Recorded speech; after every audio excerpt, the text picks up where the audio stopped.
who's going to? Okay, there you go. Zero. I'm John Kane.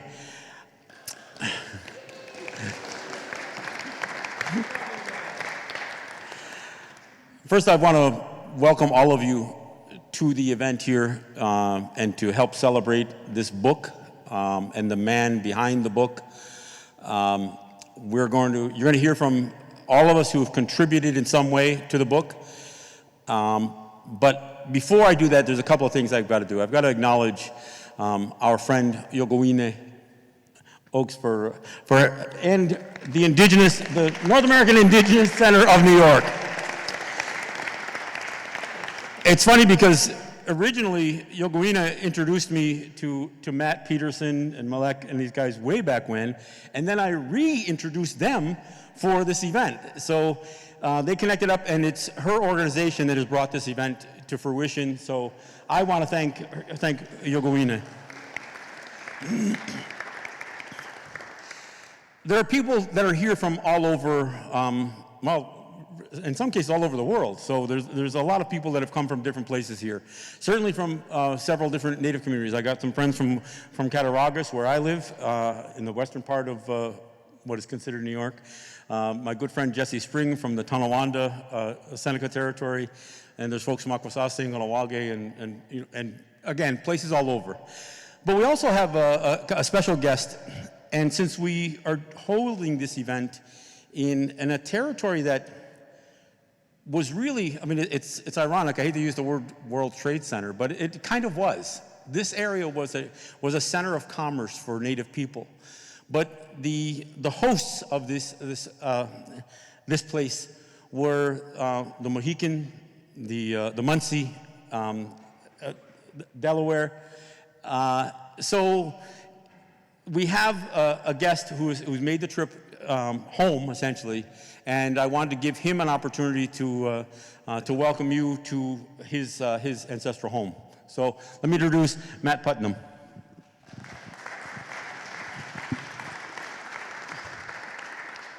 Kula Munsee.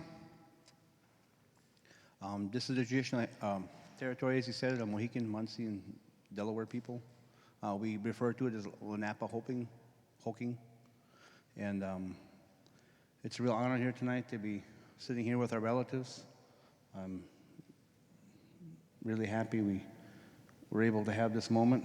And I don't want to elaborate too much, just it's common courtesy. And I'd like to turn the mic back over. Anisha.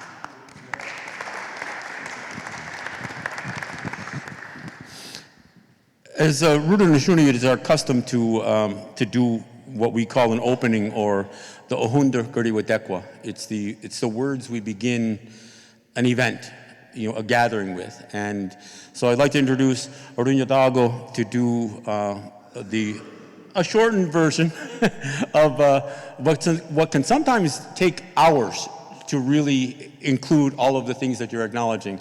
But I want to introduce and welcome Orunyadago to do the Ohunda Guriwadekwa. I forgot, you got to dance when you do this, huh?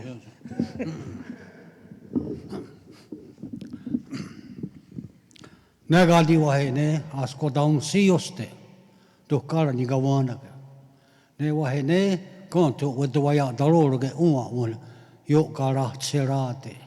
Yo tsununya ne chinikongyo go to ganto with the waya daroro. Ne gadi wahene chidwaya tatsu. Ne wahene don't you go there that no where dungeke kya dagute. Ayo hare wahene skana. Ayo hare ne you go da gari denyo. Tono oni ne yotsununya wa kagweni ne wa tidwadatska. Ona gadi wahene angiro. Nene aska ai doawe nuni ungwa nigura. Tai de wada de nuherado e kadi niotuk ne zwa nigura. Tano kadi wahe ne ji yohonjade ye ti nistoha. Kya dago de ne ta yungwa de nuherado ke. Nene yungwa nistoh selio. Tano agwe gunji na hoda ne yehawe. Ona wahe ne, wa kiukwa gun hunti, wa jiok ne anji duat kato, jiniago satsta sera ne yeti nista. A gwegu jina hoda ne yehawe, ne an yeti gwekte, an yeti wanunya, de yeti nuwaro, e toniotuk ne zwa nigura. Dano kadi wahe ne, e naga ji wadenu jista dunyo, te weratu, ne wahe ne, so wagero ne, anto watkato, ne yeti wanaro ge yeti sotoguaro di weras. Uma wa ni serate, ne si jinu da haire e chidwa jia, te sungwa swate doni haike. Tano oni ne o garasa, yeti sutta asunto ne kwa aunita. Ne gadi are wahe ne, ai doa doa nunya de, kanu hara dunsera. Tunai doa doa naira de, e tuniotuk ne zwa nigura.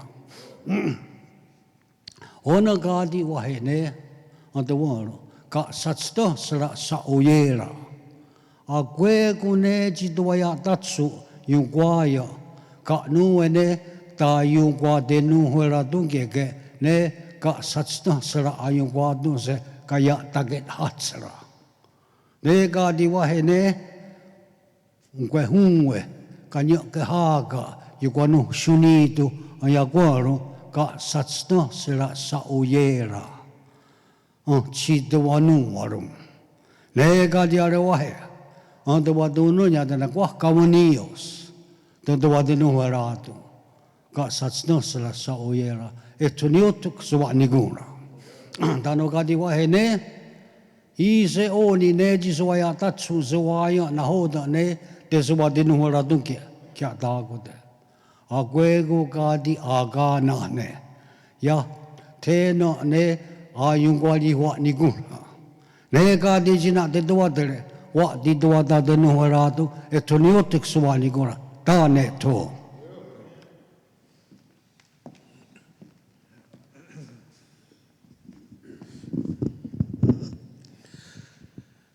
Just for those of you who were intrigued and enthralled by Orunyadago's speaking, I do want to explain that this is an acknowledgement of our relationship with everything from the ground and the water to the stars in the sky.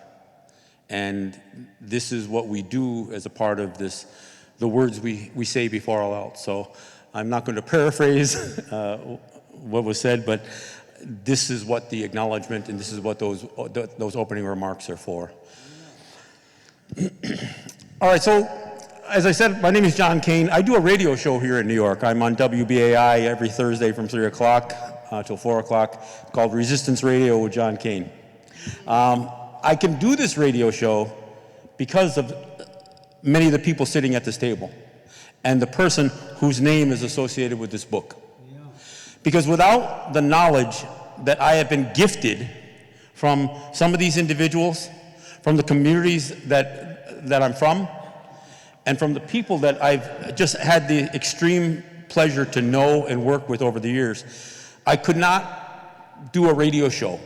I could not present the information that I talk about. I could not take the role that I play in some of the fights that go beyond doing radio or talking in at events like this. But it's only because of the knowledge that I was gifted and that I was presented with. Because knowledge is something you experience, but to have people lead you to that place where you can experience and gain that wisdom is what is so important. Before I get to some of the main contributors of this book, I do want to acknowledge both Malek, Matt, and Philippe. I've had the pleasure to meet these guys many years ago when you guys were first doing the native and the refugee, which essentially was a comparison of what our experiences have been with Palestinians and other people who've been oppressed in other places of the world. It sounds like such a natural analogy, but it's something that was rarely done. And these guys produced a film. We went to Harlem and screened the film. And we've been friends, and I've visited them and had an opportunity to interact with them here in New York. I also, when they were showing an interest in going to Mohawk territory, both to Kahnawake and Akwesasne, I had to prepare them. I said, I gotta warn you, when you go to Akwesasne, there's a good chance Border Patrol is gonna pull you over for no apparent reason. I said, the last few times I went to Akwesasne, I got pulled over on my way in and my way out. And just to make sure those guys didn't make a liar out of me, Border Patrol that is, sure enough, these guys got pulled over. You were leaving Akwesasne, right? Or were you going there? Yeah. So they got to experience it firsthand. That racism and the discrimination that we experience by the oppressive governments on the outside simply by traveling from one community to another. It's a real thing, and it's a reality that until you've experienced it, and I gotta tell you, I'm sure that they cooperated with the authorities a lot more than I do.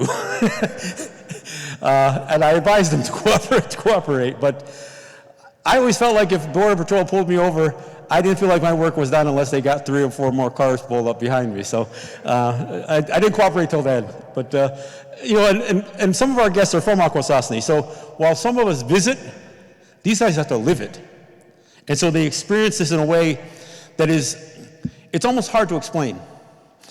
But again, just like with me, everybody at this table has had the reinforcement that came from Louis Hall, who we knew as Gorunyak Daje. Louis perhaps provided more written word than anybody that I know about not just the Warrior Handbook, which is something that he drafted, which is incorporated into the book, but he did a weekly newsletter. And actually, sometimes it was weekly, sometimes it was monthly, it was whatever he could get done. And he mailed it out all over. I knew people who had stacks of hand-typed newsletters that Louis did for years.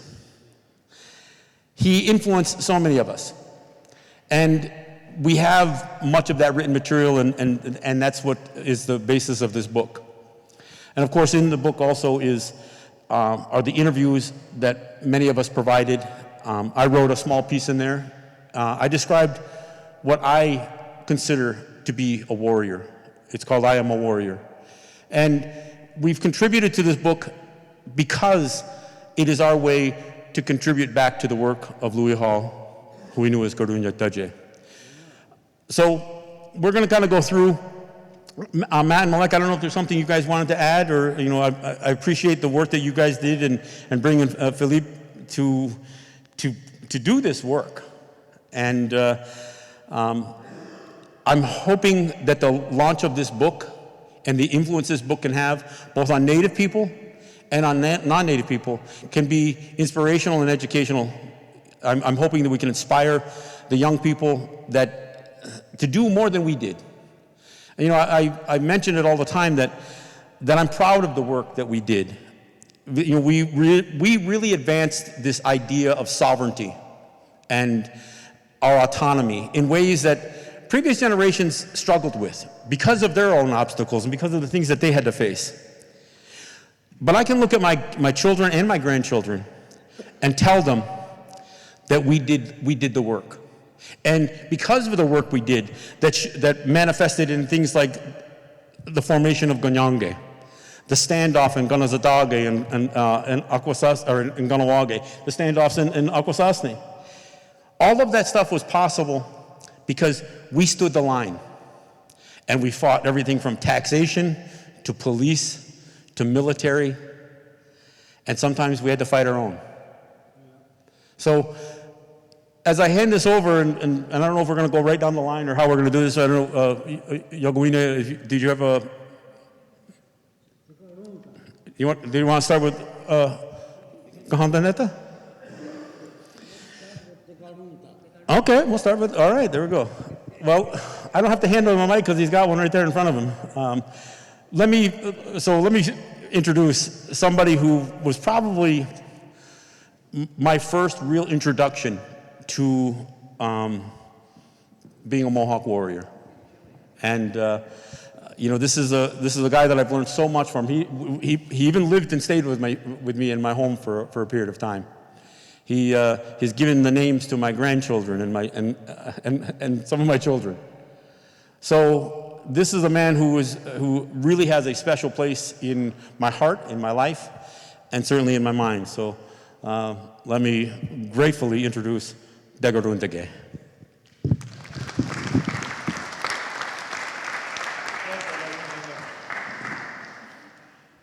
I have to let you know that Garundaga has left the building. No. This is something that has so much to be talked about. But tonight we don't have all that time. But for me, working with all these people to make this book possible, it's a real great honor for me. Because so often people used to ask me, why don't you write a book? Why don't you write a book? I said, I got no time to write a book. I'm busy. I got work to do. Because if I focus on writing a book, I'm not that great a writer to begin with. And I know there's people that would help me. But I would have to spend so much time. Just this book alone, I believe it took about 6 or 8 years to finally put this book together. I don't have 6 to 8 years to sit around writing a book. My job is because of what I learned from Garung Yaktache, from my grandparents, from all the people who passed on knowledge to me. They gave me my language. They gave me knowledge of our ceremonies. They gave me knowledge of our history. They gave me the tools in which I could use to help our people, to make our people be able to be who we are, not what they want us to be, but to be who we are. I've been involved in a lot of the fights, the struggles. You know, I've been beaten up, been thrown in jail, watched my family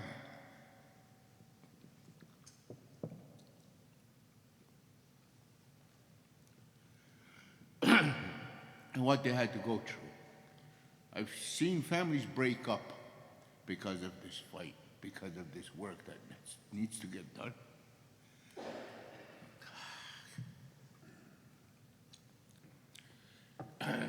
I don't usually fall apart.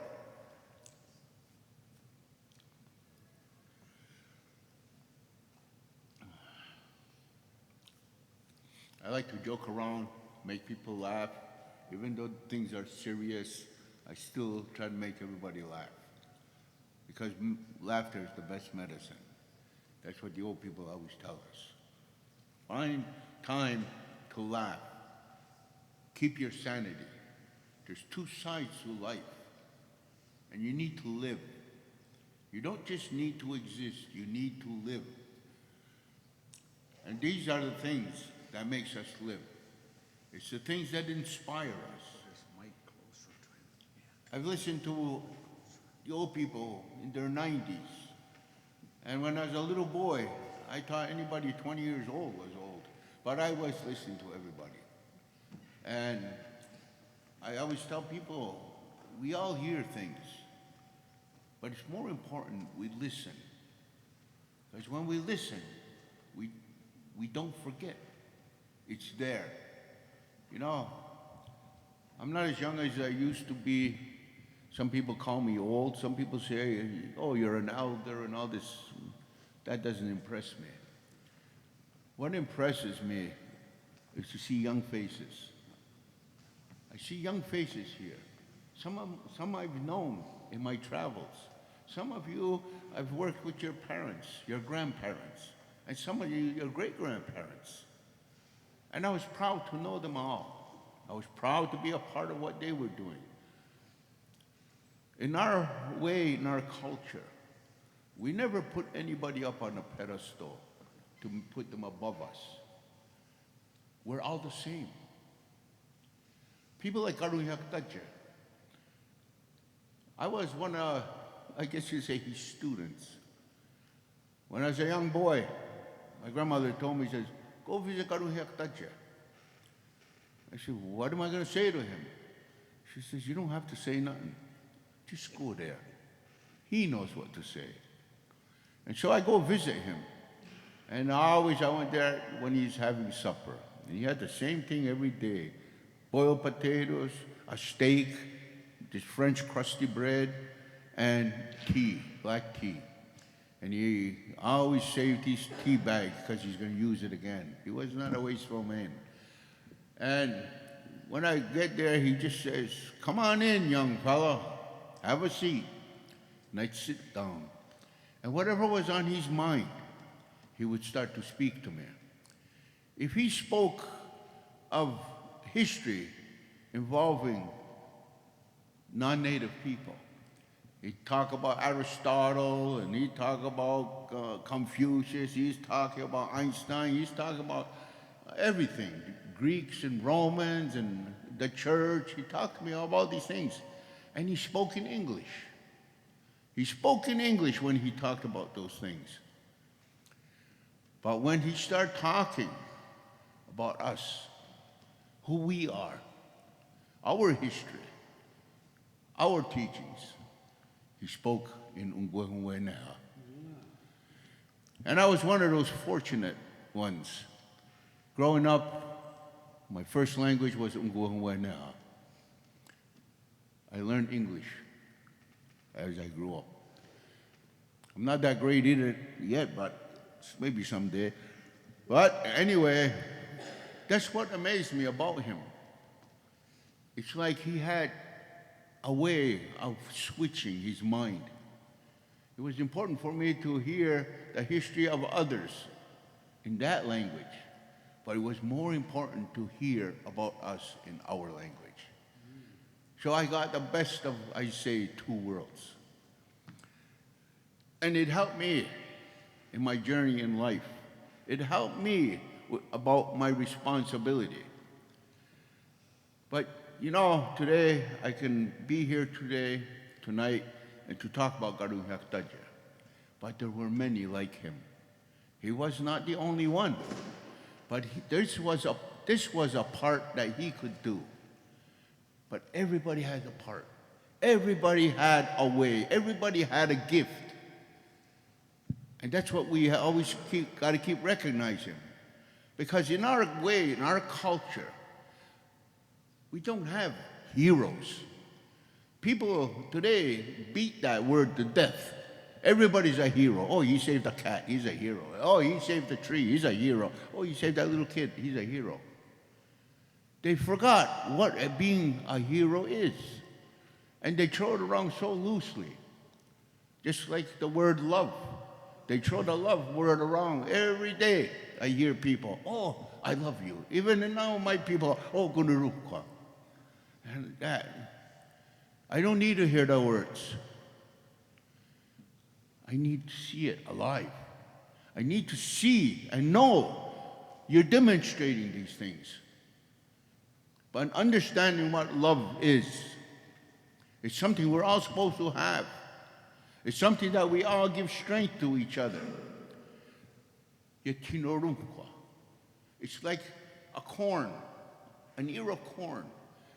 Those leaves that go around that corn, onora, it's protecting those kernels of corn. That's what those leaves do. And that's why we say ganorungquacha. It's a protection and a medicine. It's the best of something to help something else. And that's what we're supposed to do for each other. Those are the things. That's life. Today, we worry about many things today. But it's always based on money. It's based on what we assume is life. But all our thoughts are on this torture that we all go through. Because an elite few can do this to all of us. Billions of people have to pay for this because of a few greedy, I won't say pigs because pigs are good, you know? I don't know what to call them, these creatures anyway. And this is what we all have to struggle with. But many people I hear, they talk about, how do we fix the world? You know, in our way, you're always told, start right here. Fix you. Learn how to love yourself. Learn how to care about yourself. Learn how to be proud of who you are. If you can't do that, then how can you do it for anybody else? Like I was told, if a man can't respect himself, he's never going to be able to love his family. That's what this is about. We have a responsibility. We cannot just sit back and allow others or hope others will fix our problem. We have to do it. Creation gave every one of us the same thing. 2 hands, 2 legs, 2 eyes, 2 ears. It gave us a brain. We're supposed to use it. We're supposed to use it. And I hear people talk about how they respect the creation. But what do they want from the creation? What is it they want? We have people today who want to do ceremony. We have harvest festival. But yet the people don't farm. The people don't plant. And yet we're having a harvest festival. They said, we shouldn't have a harvest festival. We should have a Loblaws or IGA or a Walmart festival because that's where our livelihood seems to be coming from. Let's not say things just for the sake of saying it. Let's not perform. We don't need no more actors. We need real people, real human beings. That's what we need. That's what we have to demonstrate. How do we expect those children to walk a straight road if we can't even begin to walk that road? We need to show the people. This book, when people ask me, what is it you think people should get from this book? I said, they should get from the book what the book was intended for. To remind us of our struggles. It's to remind us that these things actually happen, that people actually live through these things. And that in this book, I read the book myself, and I don't find in that book anywhere where it says, this is what you got to do. It doesn't tell you what to do. It doesn't give you the formula for world peace. We hope that this book will inspire you to understand that there is no such thing as you can't. You will or you won't. You have the ability that creation provided you with, and that was to be able to make decision. That this is your mind. You exercise your mind. Never allow for someone else to control your mind. That's yours. That's your birthright. You have the right to exercise it. Not somebody else to tell you what they believe is the right way. What they believe is their creator or their God or whatever. It's not their place. Your mind. If you're allowed and you take control of your own mind, just look around you. Our ancestors did. And when they did, they looked at creation and they created a ceremony called Ganehoru. Ganehoru. It's about the creation. It's a reminder that this is the way of the forever. For millions and millions of years, we don't even know how long. But this has continued to provide life, to make life. The earth, our mother, our grandmother, the moon, our grandfathers, the 4 winds who bring the thunders and the rain, our eldest brother, the sun, our cousins, the waters, our distant cousins, the stars. They're all a family, and we refer to them in the sense of a family. And the beautiful thing about this family, they're always in harmony. None of the natural forces ever worked against each other. If they had, if one day the sun did not rise, everything else would die. If our mothers stopped producing, everything would cease to exist. If the rains didn't come to replenish the rivers, the lakes, the streams, the ocean, everything would stop. Everything would die. If the stars didn't continue to guide and remind and to show, everything would end. Everything in this family has continuously worked in harmony, constantly showing us what is the way of the forever. And they always showed us, no matter what stage of our lives we are, what age we are, every part of our life, we have different responsibilities. And we must fulfill those responsibilities. You know why? There's children whose faces are still in the earth. And it's for them that we have to do this. We don't really have a choice in the matter. It's a responsibility. You don't get this from a game show or watching the Kardashians or anything else. It's about life. In our language, we call the ones before us Gasotra. A lot of people today, they say, oh, it means, the ancestors or, but there's nothing in that language that gives you what our language gives you. Gasotra, Gasu, is some things that were made to happen. That's the generations before us. Everything that they did, good or bad, we inherit those things. We inherit it. We are a reflection of all the ones before us. And we can all look back. No matter what background you're from, there were people who did good things, and there were people who did things that were not good. So we have to look at ourselves. What is the legacy that we are going to leave? What are we going to do for those faces that aren't here yet? Today, we all talk of global warming. We talk about all of these different things. And it's like fear-mongering. But the fact of the matter is, here is something that has gone on for millions of years, and yet, in less than 100 years, we've been able to destroy everything. Just one species who call themselves human beings caused this. Just one species. But yet, because of their actions, there are hundreds of species that die off every day, become extinct because of this one species. And this one species believe they're next to godliness.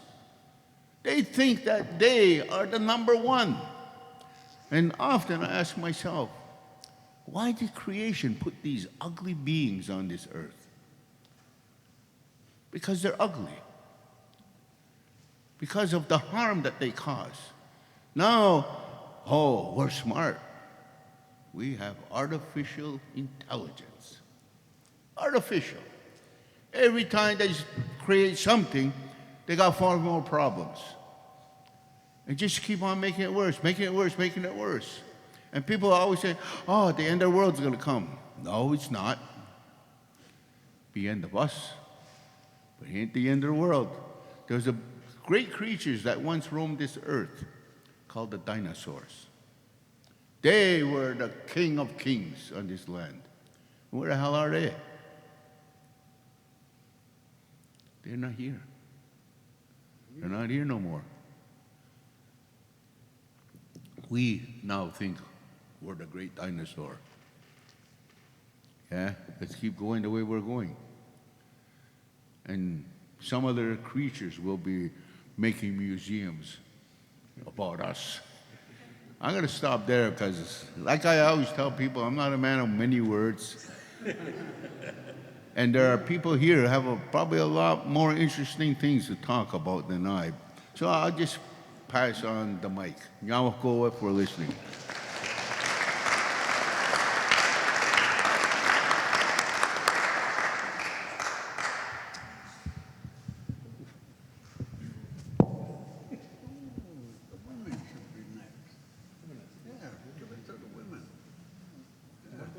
Yeah, the women should be next. I think there's a work this out. Yeah. I can maybe say a few words. All right, okay. Let me introduce Philippe Louin. He was kind enough to join me on my show last week to introduce this book launch. He had the unenviable and enviable, I guess, task of trying to bring all of these pieces together for this book, including interviews with many of us, some of us who wrote pieces. But he was inspired by getting to know some of the people sitting here, and that's what drove him to, well, I don't want to speak for him, but let me introduce him and let him explain how he came to be involved in this project and what it's meant to him. Philip Louin. Thanks, John. Thanks. Is this on? No, it isn't. It's not on. Just for the show. Okay. Hi, everyone. Thanks, John. And really, I don't think I can express how grateful I am that these amazing, there's no words in English to express it, amazing, wonderful, unique, it's not sufficient. Just these people that they entrusted this task to, me, Matt, and Malik, and that we worked on this together for 7-8 years. And perhaps I'd start by talking about what's been happening recently. There's, because the Warrior Society, which in Mohawk is the Rotiskana Gete, this is the men's fire, right? So the men are modeled after the sun, whereas the women belong to the earth. So the men are there to offer protection and warmth and light to the earth and to the children that are under the custody of the women. But the women also have their fire, and several women from the Ganistansra, the life givers, are here today. Guetio, Gantineta, Garaguine, Gawina, and Garinata. And recently, this last year, we worked together with the Ganistansra on a lawsuit in Montreal, in an old hospital, abandoned hospital, a Royal Victoria Hospital, where there had been medical experiments, the MK Ultra experiments that perhaps you heard about, conducted by the CIA in the 50s and 60s. And so what the Ganistansra, the Mohawk mothers, did is to go in the Superior Court of Quebec, following only their own ways and without an attorney, and to stop a redevelopment project of that hospital that was being converted into a new campus for McGill University. And they were successful in obtaining the first injunction ever obtained in Canada by self-represented Indigenous plaintiffs. And this is what's been happening in Canada since 2021, when the graves of 215 Indigenous children were discovered in Kamloops, British Columbia, next to a residential school, and followed by investigations in the hundreds of other residential schools throughout Canada with Indigenous children buried next to those institutions, but also other places like hospitals, psychiatric wards, sanatoriums, reformatories, and all these places. And that's why Pope Francis came last summer to, try to show some form of acknowledgement that the church had done bad things, And it's actually on his way back to the Vatican on the plane, he was being questioned by a journalist from Ganawage and ended up admitting that it was a genocide that happened, you know. And Prime Minister Justin Trudeau also used that term, acknowledged that it was a genocide. So the process that's happening in Canada right now is really important, where after this acknowledgement of genocide, there has to be a change of the regime, as any and all country that committed genocide must change. And it's also the case for the US. But what I realized, and actually this happened after we had been working on this book for years, is that, for example, those experiments that they were doing, the MK Ultra experiments, it was about mind control, it was about brainwashing, it was about how to manipulate a population, how to break their self-esteem, how to break them as humans, how to capture their mind. And it has been used in counterinsurgency afterwards in Guatemala and other countries where the state committed genocide against its own indigenous people. And I just think that what I learned throughout the years working on this and just listening to these amazing people is how this was what, you know, governments wanted to achieve for assimilation, was to break this indigenous mind and to unravel the mystery of how it is that they still keep their ways and they're still fully independent and they're not part of Canada or the US, and they're continuing their way of the forever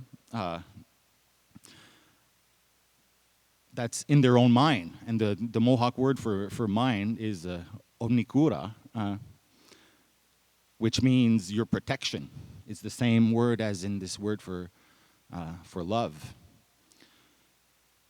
So this is what's being maintained by these people here, by families, by real people who struggle every day to keep their mind together with a whole world that's trying to break it all the time and trying to impose that they should just abandon that way of thinking that comes that dates back before the first Europeans came here.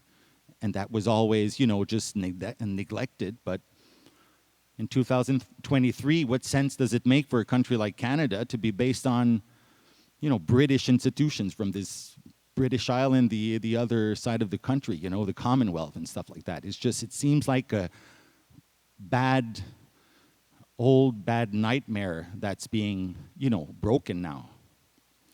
And what I also realized is that actually perhaps no one would be talking about this if there hadn't been a few but many courageous people who stood up and did what they had to do to protect their territory, protect their families, and that went to some events that were very traumatic. The Oka crisis just next to Montreal, Ganesitage, 1990, where the Canadian Army sent thousands and thousands of soldiers, putting those communities under siege because they were resisting against the expansion of a golf course over an ancestral cemetery in the pines of Ganesitage. And that's the way Canada responded back in 1990, 23 years ago.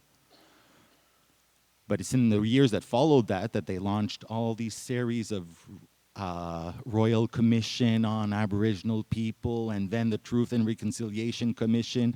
It suddenly became like a social problem or something that, oh, there is actually a problem.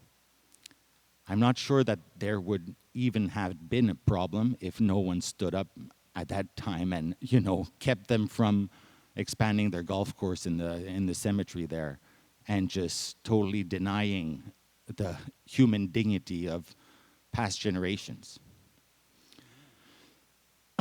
So I'm just very grateful that, as a settler person, French Canadian growing up in Montreal, I had, at school I was told that the Iroquois were, those people that used to burn our ancestors on the stake and, eat us alive, and you should be careful with them.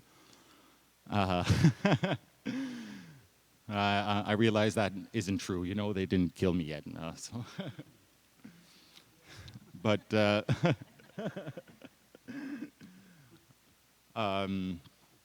so I'm just extremely grateful that this message, that there's been trust, that non-Indigenous people can also relate to this story and renew their relationship with the caretakers of this land, the, true owners of this unceded land, which are actually not the owners, because the owners are the coming generations, the faces still to come. And that has never changed, and it won't ever change ever again.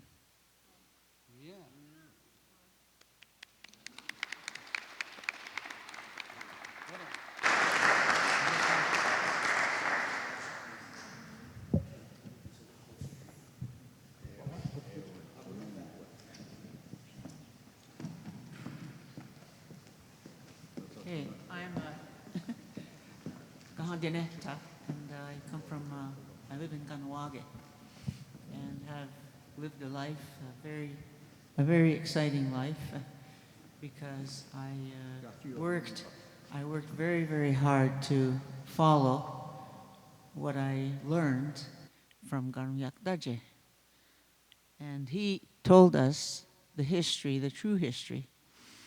I was maybe 14, 15 years old, and we would go to his house, and he'd start telling us these stories. And he was well read, and knew about the conflicts, all of the conflicts in the world, actually. But he would sit and tell us about it, and we were inspired, but we didn't know if there was anything that we could ever do about it.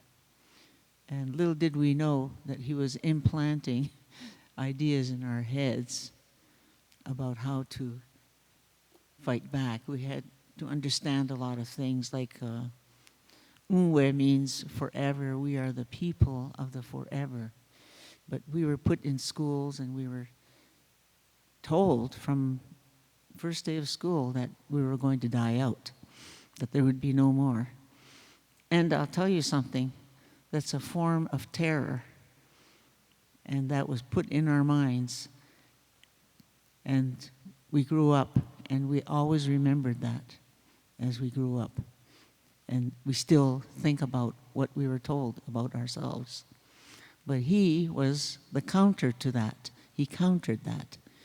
And we didn't realize the impact that he had on us and on our minds, and certainly on my mind in particular, because I was young, and I was an orphan, and my father died he was a steel worker, and so there was a lot of children, and so we had to struggle. It was a big, big struggle for us.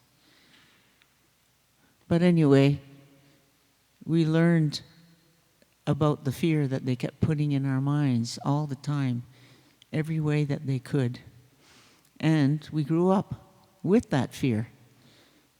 And yet, he was teaching us something.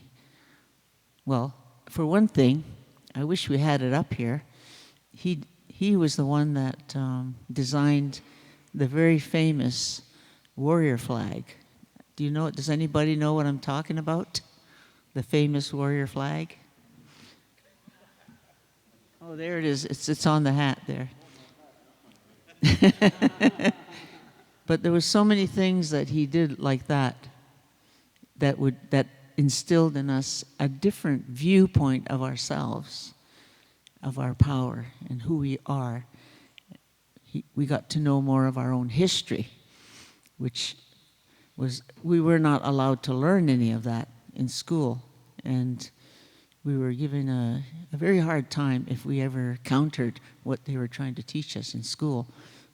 But because of him, we would stand up and we would argue. And then, of course, we were very badly treated. We were, punished.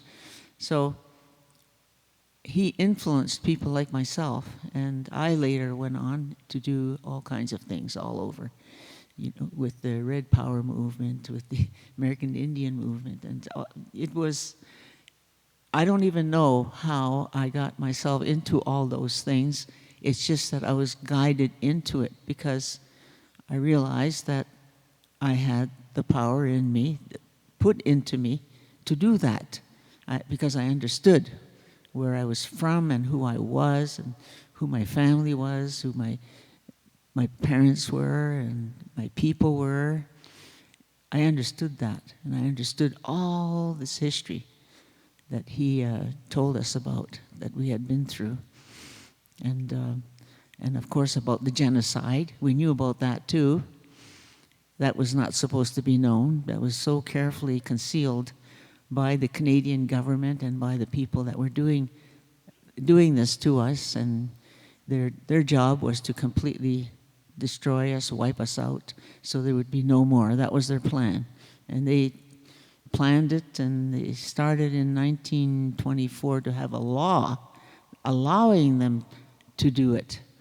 And it was the 100-year plan to there be no more. We would be no more. But anyway, he had read all of these books, and he would explain to us. It was so shocking to hear these things.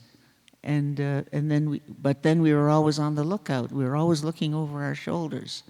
To this day, to tell you the truth, I still feel that way, because when I was a baby, when I was young, they tried to take us. They planned how they were going to do it. And so you grow up like that. But I always kept in my mind the things that he taught me, and where to go for guidance, where to find out what you're supposed to do. And he said, always go to the Guyana de Goa, the Great Peace. It's all in there. The tools for you to think are there. And it's the thoughts and it's the thinking that we are supposed to develop. And everything comes from there. And eventually you would find out what you're supposed to do.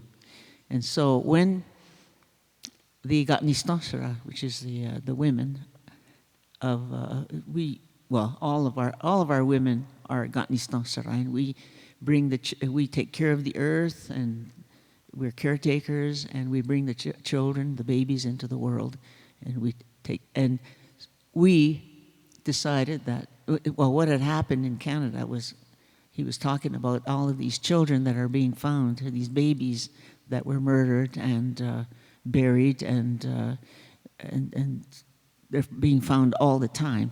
It's very, very hard for us, because then it brings everything back out as to what happened to us. And so we've had to learn how to deal with that, because the way they planned and they worked at it, and they had scientists figure out how to destroy our minds.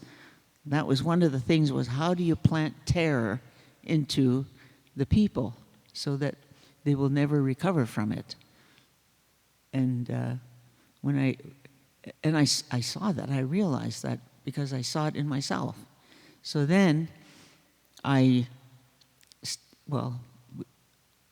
there were all kinds of things like that happening. But what we decided to do was to go and find our children, because our children are now coming after us. We can feel their, I hate to use the word spirit, but that's what it was, the spirit of our children. And we feel it, the past, the present, and the future children that are coming. They're bothering us. We think about them. So we decided to take a court case against the Quebec government, the McGill University, the City of Montreal, and the province of the Attorney General of Quebec, the Attorney General of Canada, and anyway, we took a case and we decided to use the Great Peace. We relied on the Great Peace. And we went into the court and we filed the case, and we didn't even sign our name on it. We just drew a picture of our names, a picture of what our name meant when we signed the documents that we filed in the court. And for whatever reason, they couldn't find a reason to not accept it. They had to. So we started this, and I won't go into all of the details of it, but I know this, and we said the reason why we're doing this is because we're going into this court. These are private courts that we're fighting in, owned by our opponents.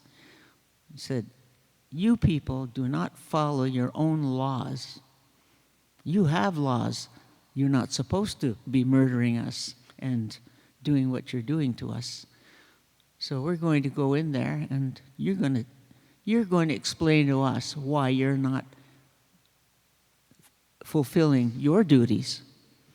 So, of course, what we found out too was that when they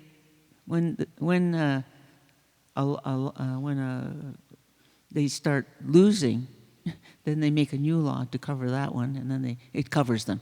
But anyway, so what happened was, I won't go into any long details too much, but I will tell you that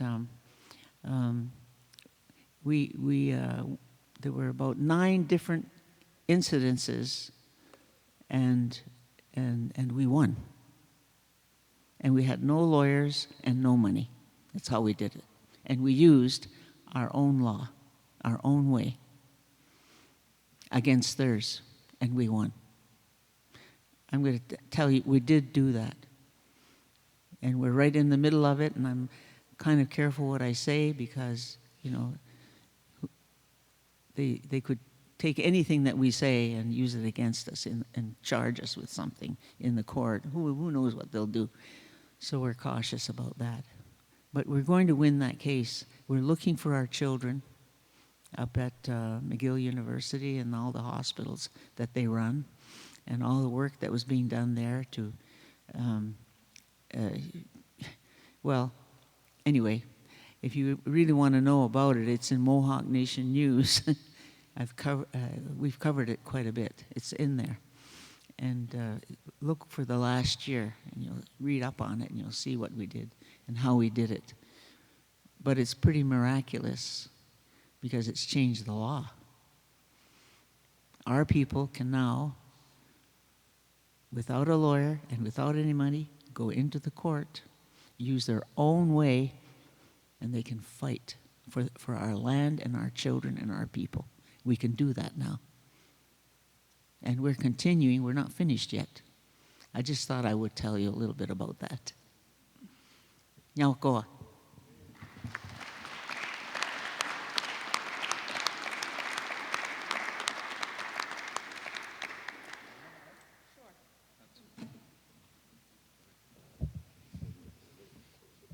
Okay. Ta-da. Can you hear me now? Okay. Okay.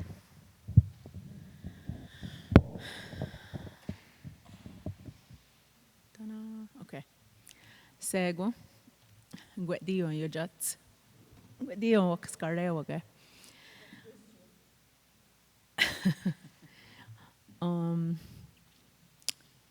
I'm very fortunate to be here among these people and among you people. I'm from Kahnawake, and I was brought up in Kahnawake. This is my cousin. We grew up the same way. Well, he had more exposure. He was lucky to have more time with my grandmother, and I had my Ista here. And the way I was brought up was I was taught what my responsibilities are. At a young age, I didn't have an understanding of all of the stories and the intricacies of Guyana Regoa, of our way. All I knew is the way my mother brought me up. And so when I became older and reading and being amongst other people and discovering Garunhyak Taje, his writings, and so on, I realized that that's my life. And those responsibilities that are depicted within his teachings and such are all here within these people. And I was lucky enough to have those understandings firsthand. So I did not contribute to the book. I am, I guess I'm an understudy here, but I have a great appreciation for these men also coming into our lives because they had a passion about the people that we are. And I guess, to my understanding, they were intrigued by the way our lives have unfolded, and I guess our resilience and how we have the way to fight back against peoples that are trying to assimilate us and get rid of us. And so they came into our lives. I met them one summer day, and they collected all of these stories that are so important and put them all together in a book. And when I read the book, I had an understanding that all of the ways that I was brought up in are all depicted in these stories. And I felt like I belong, if that makes sense. Like, it wasn't just my family. That there were these experiences of people who understood how to think for themselves and not conform to what the world is trying to make Ngwehungwe people. And they fought against the atrocities done to us. They put their minds together and they found solutions. And that's how my mother brought me up. It wasn't about the problems, it was about the solutions and taking care of your responsibility. And I'm thankful to all of these people here that contributed, because it gives me a way to pass on the ways that we have the capability of thinking and making things happen. So for me, I'm really appreciative to be amongst these people, and with the fights that I have and the things that the responsibilities that I have to take care of, I have people to look to ask for. They don't tell me what to do. They show me how to think deeper, and I believe that this book. This is what this book does. It helps you to look deeper and to think for yourself through their stories, through their experiences, and you putting your own mind to work and saying, what can I get from this? And what have I learned from this? And that's the way healthy relationships happen. This is the way healthy worlds and societies happen, if you can just learn to think for yourself and solve problems. So I'm not a contributor to the book, but that's my life, and I'm glad that it's put there for other people to see and to have an understanding of who we are. Yawakoa.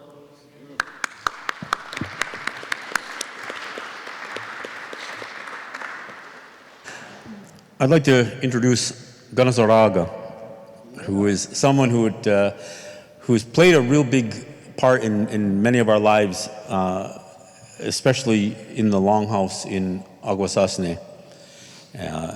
I have had the privilege of being invited both by Runyadago and Ganazaraga to oftentimes help deliberate some of the internal issues even up in Akwesasne.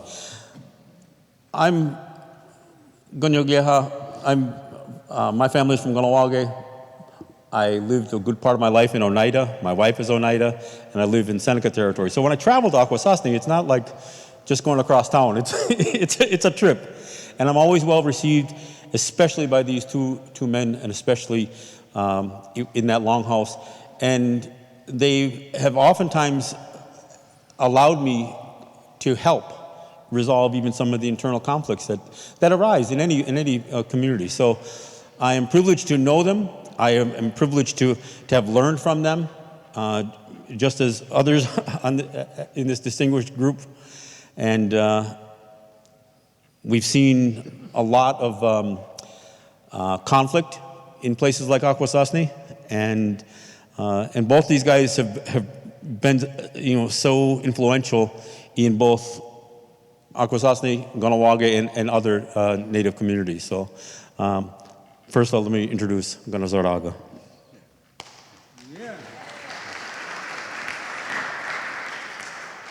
Sego, wat kon warado zo wakwego, des wachtandi unwani wasundade, aizo wada hunsadade, chinawada suadi wada hotsto. I want to welcome and thank you for coming out tonight to listen to some of our past, okay? And I'd like to thank Phil and the team that he put together to put this book, make this book possible. I think it's going to play an important role in the future. Not many events in our history has been recorded in the way this is. Even though there's decisions that make our history, the oral history has to be listened to. It's still better that we were able to get the book out with the assistance of the team put together. Yeah. And I appreciate that. And I want to thank them all, okay? Okay.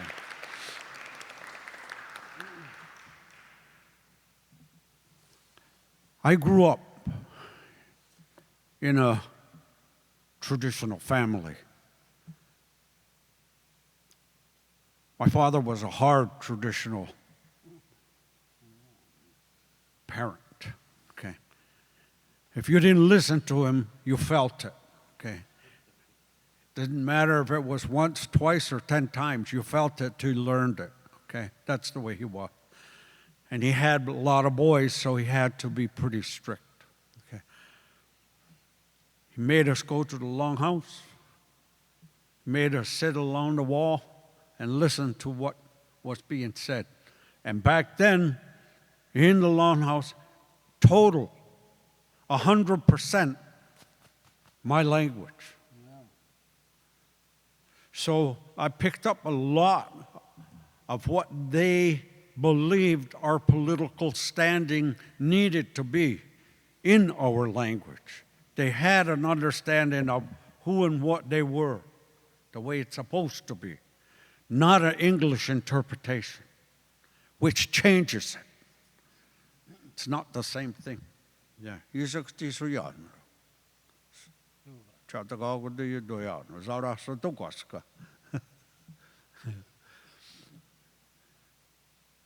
My father was a Royana. He was put through the ceremony to be in position to carry the words of the clan, not to be the leader, not to be the boss, not to be the lord, not to be the chief, but to be a Royana, a person in the path, the right path, the path that was given to our ancestors of peace and unity, to protect Mother Nature around us to protect our interest. That's what they're in there for. Today, that has changed. And I believe it has changed because the language has changed. You go into most of the longhouses, if not all of them today, and they're using a foreign language called English. They're calling themselves chiefs, which defines themselves as leaders. Okay? They're not leaders. They're servants. Servants. They do what the clan decides is best for their interests. That's what it takes into a council of the politics of Guyana-Goa. And it goes back and forth. When it comes to one mind, it comes to the third side. If they don't agree, it starts over. But if they do agree, they say they are in agreement, and it's put into the well as a decision that they are going to remember forever. Okay? That's how that goes. It's not happening that way today. So we're going to see a lot more problems internally in the next few years. My life, as it pertains to this book, I was an iron worker, happy as an iron worker, climbing around all over, traveling the country. I got home, I came home. While I was home, a position came up in the clan. The clan had a meeting, a Bear Clan meeting. They asked my brother if he would take the position to keep that position warm until the condolence. He says, no, I'd rather not. He says, I saw what my father went through. He believed so much in the politics of the time. It became hard for the family. So he didn't want that. So they turned to me. And they asked me. I said, I don't know anything. I said, but I'll try to help you in every way I can. So they announced it in the Longhouse that they want to put me in that position. Went into the well, they agreed. Went to the wolves, they agreed. So it came back to the clan. So now I'm sitting there representing us, the Wonzerota, in the position of Ruyane. Okay? I didn't think it was that hard of the job at the time.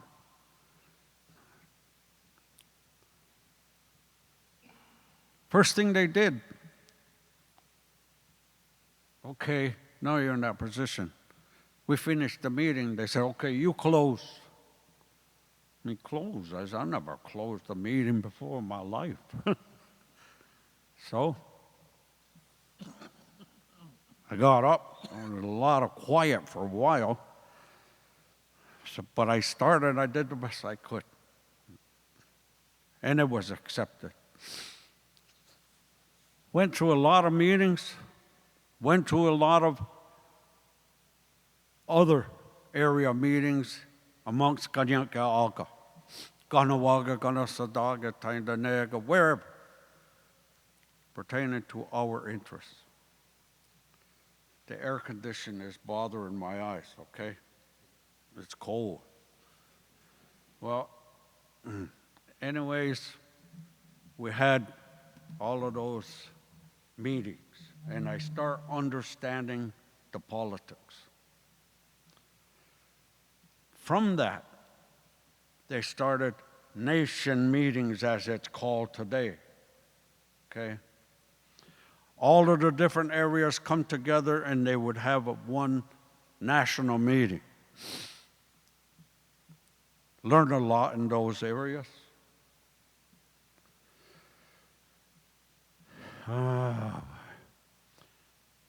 There was a lot of problems. But what I learned the most is that the language is the most important part of our culture. Yeah. And Trudeau, the old man Trudeau, said the same thing as the old people said. They encouraged us to use our language. Don't ever lose your language. Trudeau said the same thing. If you don't have your language, don't come to me about your culture because you are just like me now, Canadian. That's where we are today. That's what they are telling us in the reconciliation process. They haven't told the Indian totally yet, but the greater majority of band councils in Canada have already accepted the process. It just got to be sealed. And this past week, which is amazing, and this is what faith has done to our people. We never had faith. We had orihuio, fact. That's what we always had. Everything that creation put here for us is a fact. Air, you gotta have it. In order to have air, you gotta have trees. Water, you gotta have air. You gotta have clean water. Animals, you gotta have it. You gotta take care of them. You can't waste it. Ground, you gotta have it.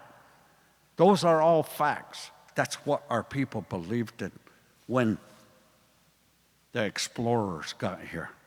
We taught that to them. We accepted them as brothers.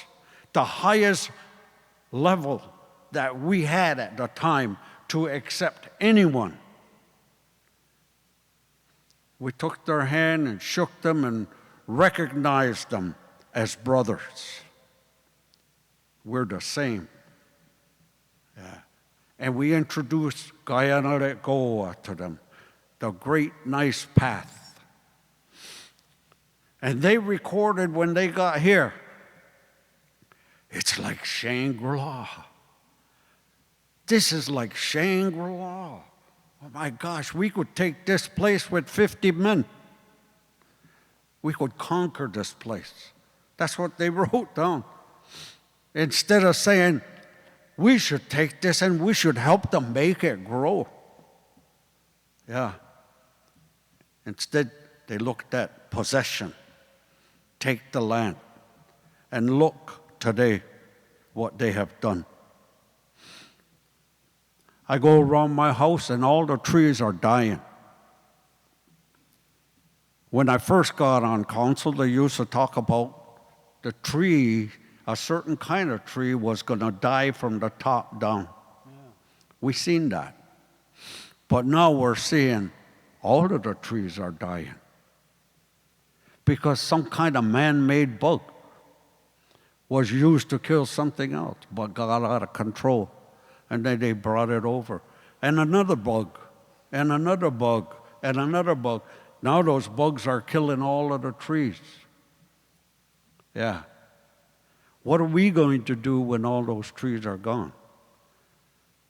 They're putting poison in all of our food today. They're making it in such a way that only a few people are going to grow all of the meat that we use. And we don't know what's going to be in that meat when it gets to our table. Our Guyana de Goa was teaching just the opposite way. Just the opposite way. Each and every one of us have a responsibility to make sure the women have what they need to see to it that our children are given what they need. And our men were respecting that back then. The societies that came to our shores changed that. And what I was taught with the influence of Karun Hyaktake,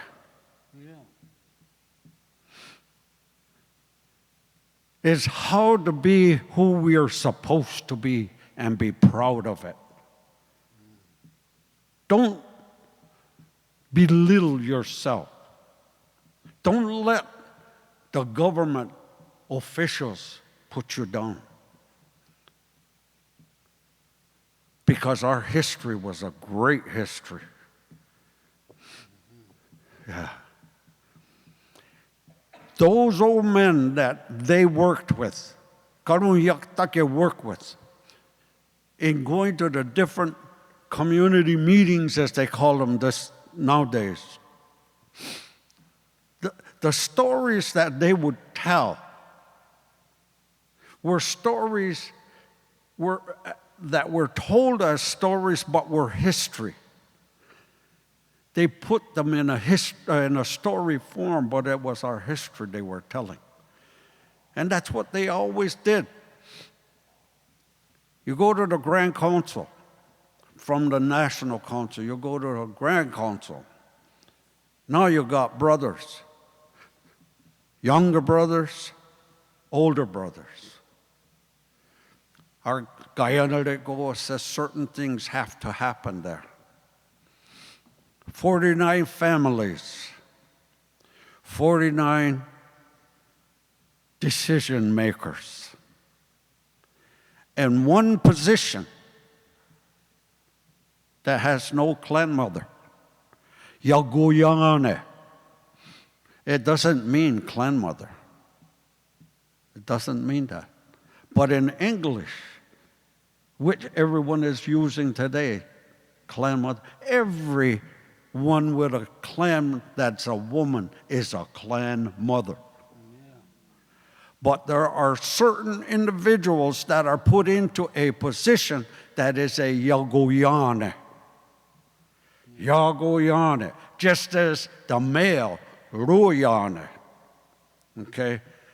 In the path. People with the minds that are not headstrong, where I want that position, I want it this way, I'm the boss, I want that. That's not what we're looking for. See, we're looking for a humble mind that can listen to the clan and bring it all the way up to where it's supposed to be. And because of European, mostly British back then, influence, at one point, our Ludiana were calling themselves lords. Lords. Yeah, I'm a lord of the Confederacy. See how it takes it off the track? What were the lords like in Europe back then? See? And that's what they try to copy. Influence. There came a time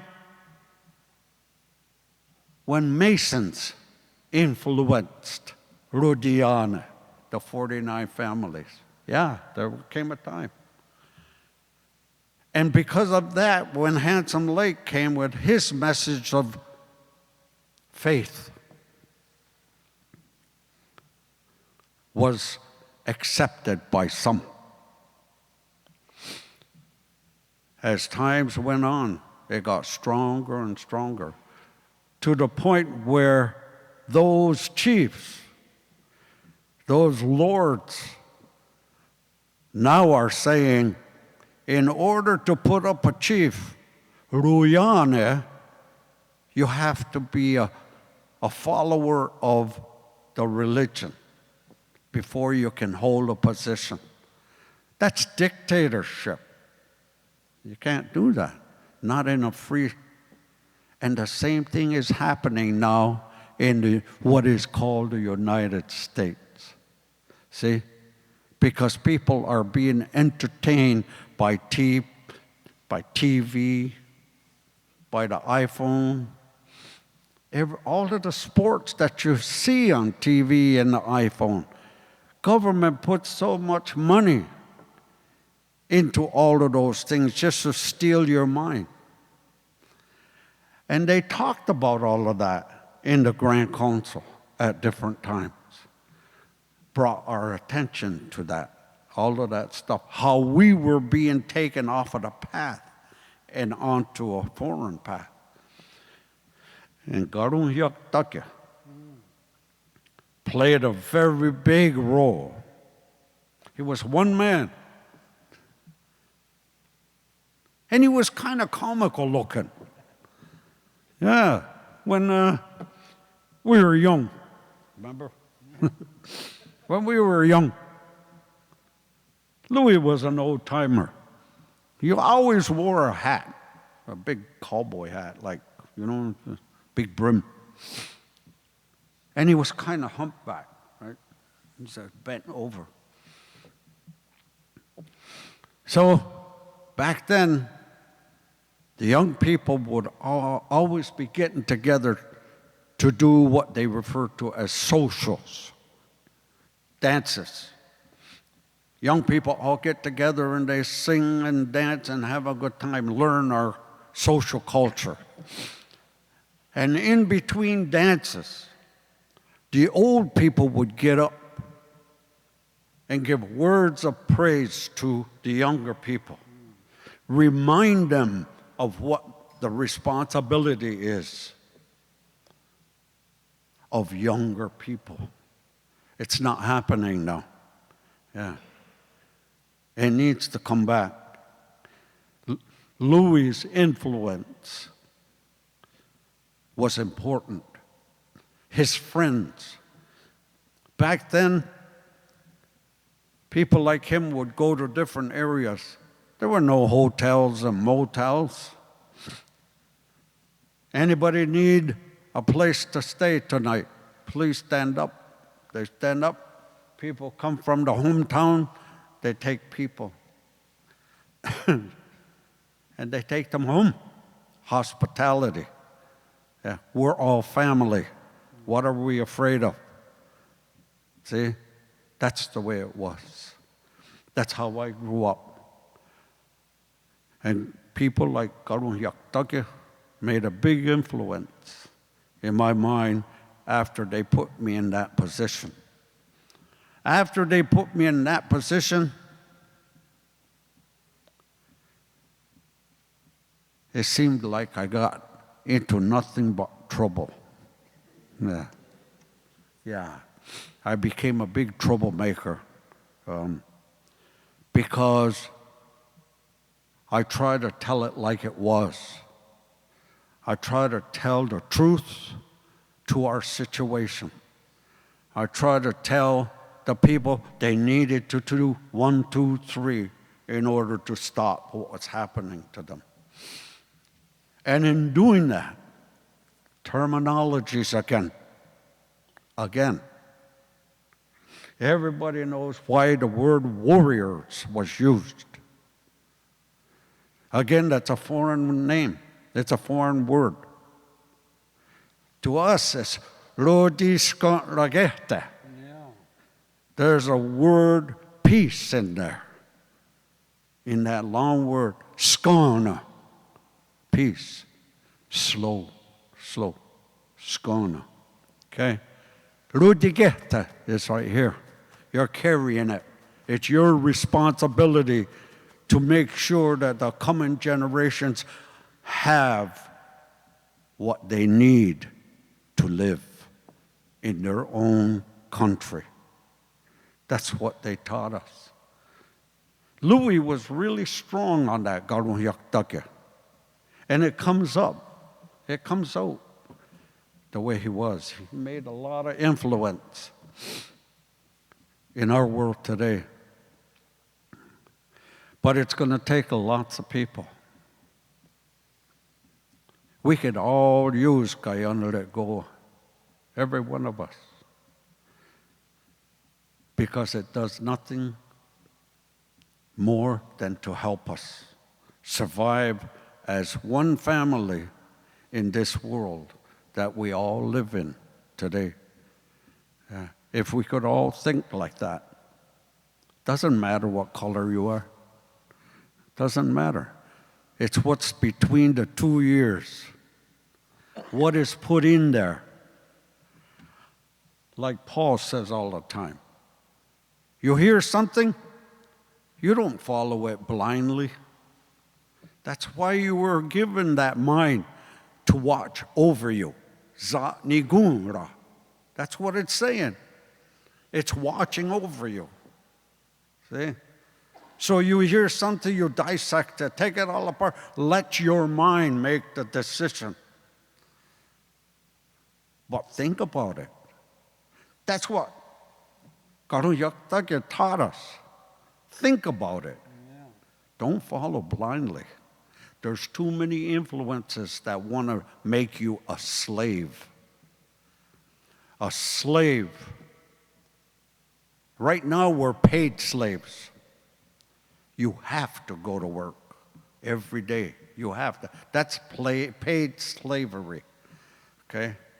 Yeah. So we have to be careful.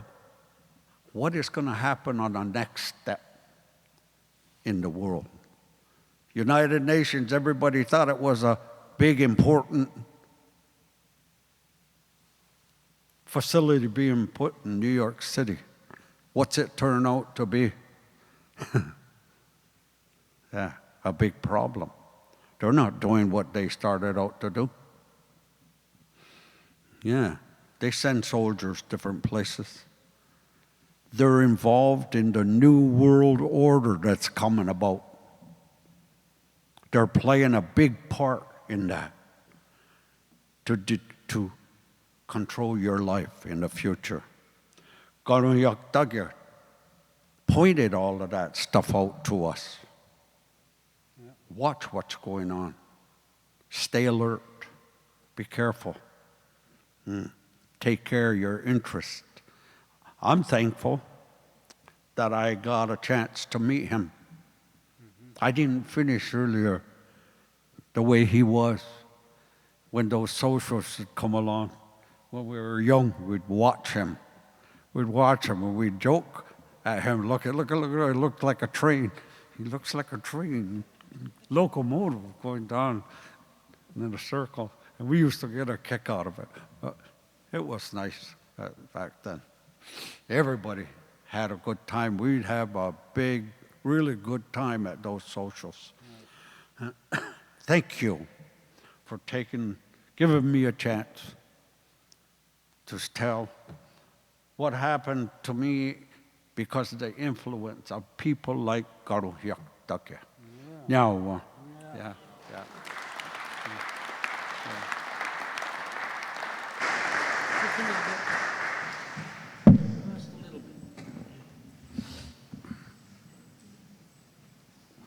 Sego, I also want to acknowledge and thank everyone here this evening. I think that we have a lot to share, and I think it's a good idea that we can talk openly. My focus this evening is to tell you how critical and difficult about securing our language. We're having a really difficult time. It's been a long time, generations, with the residential school. They tore the language right out of those kids. They literally tore it out of them. There was a time in my life that I thought it's not going to survive, that our language is just going to be gone. I don't think that way today. There is a resurgence in each of our communities, and even in the urban centers where our people gather. That's a main focus point. How can we learn? Who can we get to teach us? Where can we find a way to, through the internet and through the technology, that we can secure our way of thinking, because that's what it involves. Our language provides a proper thinking. It's not just words. It's a way to analyze the world. It's a way to say thank you to everything. Our language is critical. I encourage everybody. I spend my life encouraging. Sewa da deli hunya. Please try to learn best you can. If you love your children, teach them our language, and it will survive. It will come back strong, because it's a special gift from creation. We're unique in that way. Everybody's unique in that way. Everybody has their own indigenous language. Everybody. So I just want to also say, I'm quoted in this book, and I gave it my best thoughts. And I honor Karuhiakataki. I honor the Rodianesu that he sat with. I honor the Gatnistasara leaders, women, who sat with him, and he listened to the women's point of view. He listened to the youth. He listened to what the concerns were for the young people in order to bring back Rodiska. He reinstilled the responsibilities that we have towards what has been spoken here about our relationship to nature, our relationship to each other, our relationship to everything. The women have a place in Rodiska. The women have a place in the warrior society. I don't like that word, warrior society. It's Rodiska. But the women have an absolute, complete role in it. That's what I have to say. Nyama.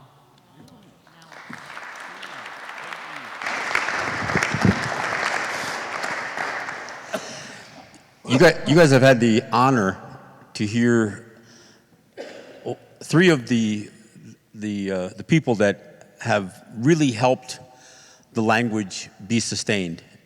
And they don't just do it as individuals. And I'm talking about Loran, Ganazaraga, Francis, Ardunyadago, and Degordundike, Paul. When you see these three together, and they'll oftentimes they'll talk to each other, and then they'll turn around and they'll address people, because they actually help each other. They help each other still learn the language. You watch these three pick the language apart, and you realize that our language is a living language. It's not labels. You know, sometimes you'll hear people say, well, many indigenous languages are verb-based, they're not noun-based, they're not just labels you stick on something. And that's true.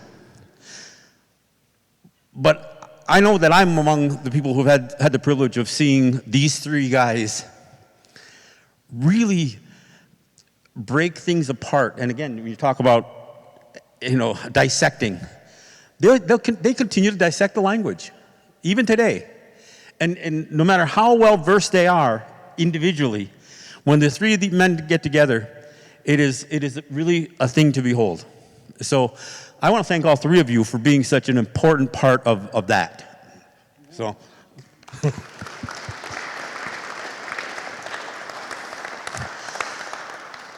There's a statue in Albany.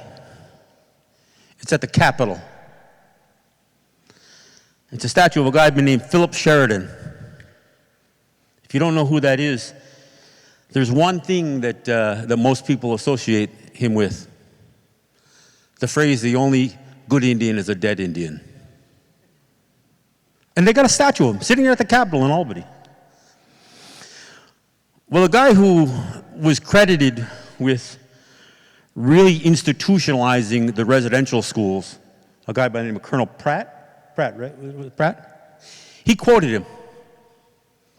He said, Sheridan, famed American hero, said the only good Indian's a dead Indian. And he said, I agree with that. So the key is to kill them. Kill the Indian,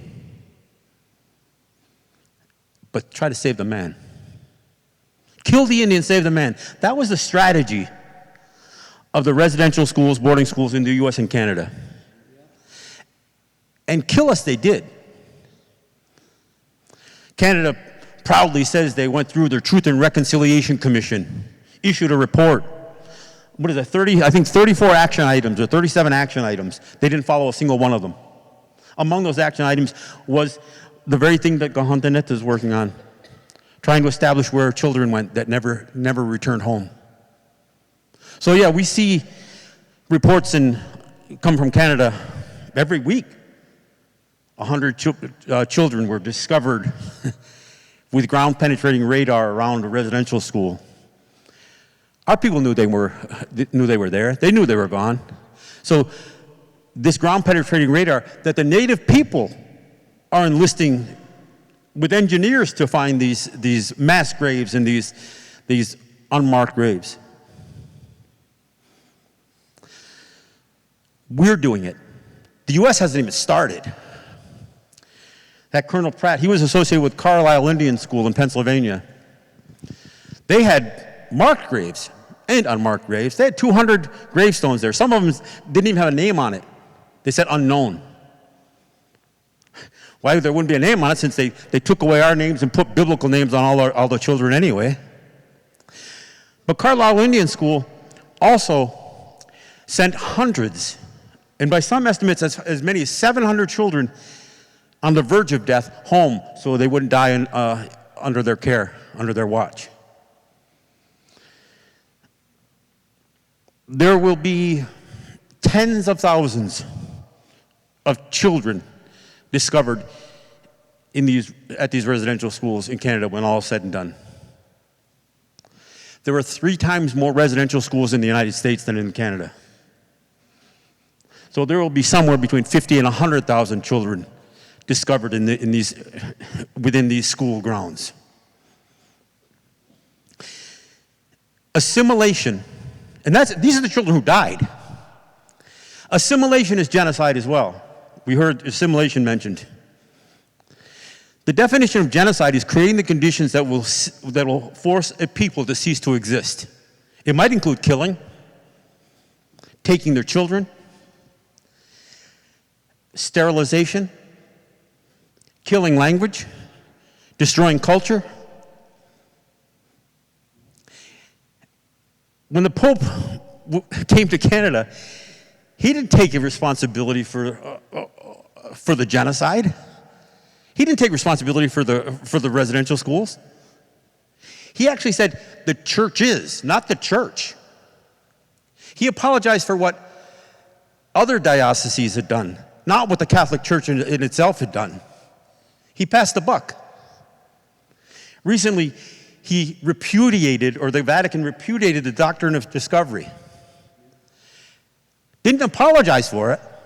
Didn't rescind it because they said it wasn't theirs. They said, no, it wasn't ours. We had these papal bulls, but people misinterpreted them. They used them. The Catholic Church enriched itself under the doctrine of discovery. They stole lives, riches, resources, land from us.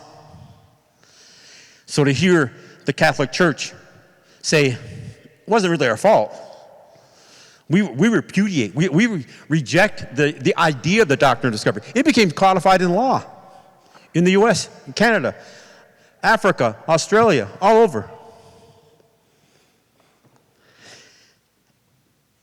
Many of us learned about the doctrine of discovery by that name fairly recently, but Louis talked about the same things. He talked about what the churches had done. That's why he read all these things. Many of us will never have read the number of books and accounts that Louis Hall read. He helped us. He taught us. He taught us what he learned. He was the first person I ever heard articulately reject the Bering Strait theory that native people all migrated from Siberia across some fictitious land bridge. Laid it all out. Again, this was a well-spoken, well-written, and incredible educator. But he taught us the facts. Didn't tell us what to do. He gave us encouragement. And it's something we really need to do today. There is still a lot we can accomplish. We're seeing it in what these women have been working on, what Philip has been working with them on. But I want to talk about something that may seem benign to many people. It's something that I took on. I went back to my old high school. After having worked against this idea of these schools using Native people for mascots for their amusement and entertainment, and I did this with many schools, probably dozens of schools in many states. I finally went back to my old high school, and I told them, it's time. Get rid of you're not the Cambridge Indians. So I formally asked them to retire it. Turned into a pretty good community debate. I wasn't real popular there in my old high school. But the Board of Education did retire it. Then they immediately seated 2 new board members and then unretired it. So I worked with some families in that town that I lived in. And they fought it at the Department of Education level.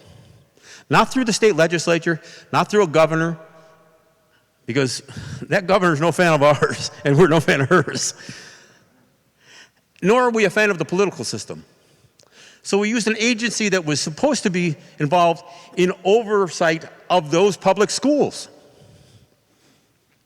And so we got the New York State Education Department to order that school to return to its retirement of that mascot. Turned into a bit more of a fight.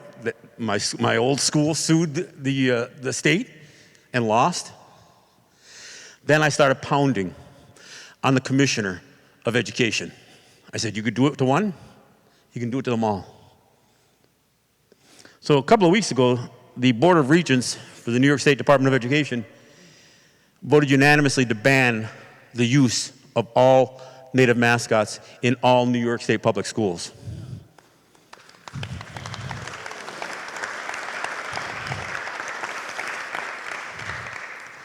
This wasn't a well-financed campaign either.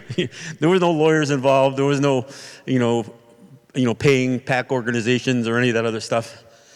It was me fighting my old high school and getting enough support from a few families in that town, and then really pressing to solicit statements from other Native communities about it, including the National Congress of the American Indians, but also all of the research that was done to demonstrate the harm that using Native people for mascots results in. I mean, it doesn't just harm Native people. It harms non-Native people. We all got to spend our entire lives educating white folks who don't know shit about us. We've got to educate the lawyers that we hire, when we do hire them. We've got to educate the politicians that are elected. We've got to educate the educators. We don't get paid for that. This is what we have to do because they've been taught nothing but ignorance about us for their whole lives. When you fetishize Native people, dehumanize us in this way, it leads to missing and murdered indigenous women. It leads to the rape culture that came from Europe that impacts our women. It leads to the dehumanization and just a complete lack of understanding about who we are. So it's not a benign issue, but it's also something, and I say this because we can make a difference, but we do have to work at it. And the problem is there's not enough of us. And as Native people, frankly, we need the allies. We need the non-Native allies to make this happen. We've railed against Columbus Day, but it was in the wake of the murder of George Floyd and Breonna Taylor that those Columbus statues came down right alongside those Confederate statues. We were the beneficiary of the Black Lives Matter movement. We don't acknowledge that enough. The Washington football team dropped its name in the wake of that movement. The Cleveland baseball team, too. So we aren't alone. And we don't always see the camaraderie from allies. But we have to work at it. So, again, we're encouraged that people came out to this book launch. I know some of you perhaps have heard me on the radio, or perhaps catch out my podcast, which is doing exactly what some of these guys have talked about, trying to use the technology that's available to us now.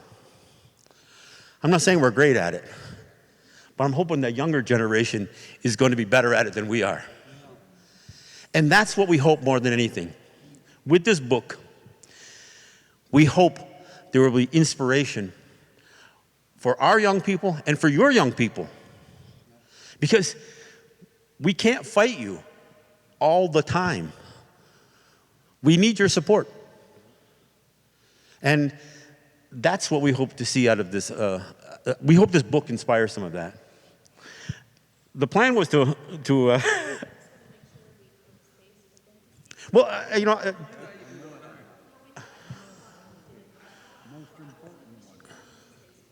yeah, well, and okay, but again, let me introduce Malek and Matt, because these guys are a big part of this book, and Philippe mentioned it, but these guys were the co-editors, with Gahantaneta, and we've all contributed, but I think it's important because when we talk about allies, these guys are examples of that. And I do think they need to be acknowledged, and I really wish that you guys would offer at least a few words. Yeah. Thank you. So please do. It's a very challenging act to follow everything that's been said for the last few hours. So, no, I don't have too much to say. Only that, as John was saying, we came into knowing the people here today through our work on another project, which was about comparing Palestinian refugees with native people here in the United States, and looking at both natives, particularly Palestinian refugees and natives to Turtle Island, as a way, not as something that, not merely documenting them, but either coming from the point of view of what we can learn from them. Because I think the indigenous people and refugees in different ways deconstruct or challenge our ideas of the nation. And I think can point to new ways forward. And I remember the first time we went to Akwesasne, it had been my maybe second time on a reservation, what we call a reservation. And we were at the Longhouse, and these three gentlemen came and spoke to us. And I remember it like it was yesterday, and it was 6 hours of talking, and I had never heard anything like what I heard that day. And I kind of, now you see me here 7 years later with this wonderful project that Philip has done, and Gahantaneta has done so much and Matt has done so much to bring forward. So it's really an honor. And I just want to say that, I mean, aside from, obviously some people have heard about the Mohawk Warrior Society through the news, but I think what we try to offer here is letting the people from this group speak in their own words and tell their own history. We try to offer also, we try to turn light on things that haven't been discussed before. The work of Louis Hall, who in my opinion, I mean, his work is, it's alive in much the same way the language is. It's fighting words, and it's, I view his words as almost being like his paintings, things that are meant to provoke you into action. It also is about the cosmology or the ideas behind the words and the actions of the group. But I think more than anything else, the book should be, in my opinion, it's a handbook. I mean, it's what the book is entailed in the title. It's a book that's meant to be used. All of these things that we talk about, we hope that people can draw inspiration from them and use them going forward. So it's not a book in the dead sense of a book that's just meant to be read and meant to be read as the way a novel is. No, it's something that's meant to be actively used, much like a handbook is as we push forward. So, and I think that's how we should approach what we learn. It's not merely to learn from, not merely to learn about people, but to learn from people. And I think if we can do that across cultures and across places, we'll all be in a much better place. And that's all we wanted to do with this project. So thank you. Is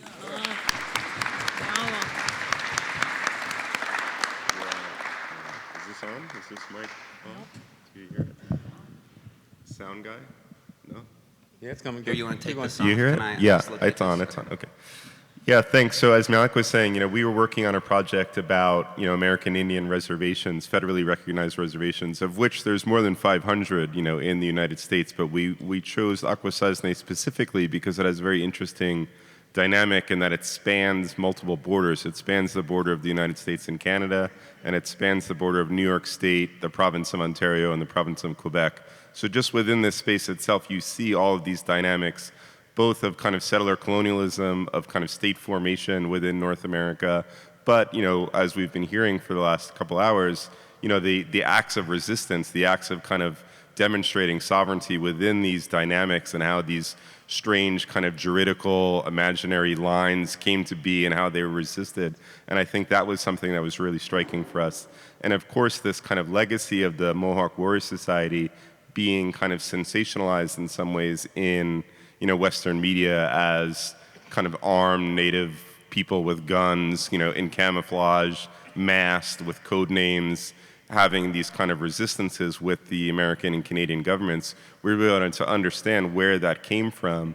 But in the process of doing so, we really learned that we had to learn about the language, both the vocabulary, but the concepts of those terms, the kind of political ontology that kind of informed all of these resistances, what sovereignty meant to the people living in these territories or something. And then, as Malik was saying, we thought it would be helpful as an act of translation to think about for non-Mohawk, non-Native peoples living in North America, what resistance might look like, what a new imaginary of kind of governance might look like, how to kind of live on the lands itself that we found ourselves on through various kind of processes of immigration and settler colonialism.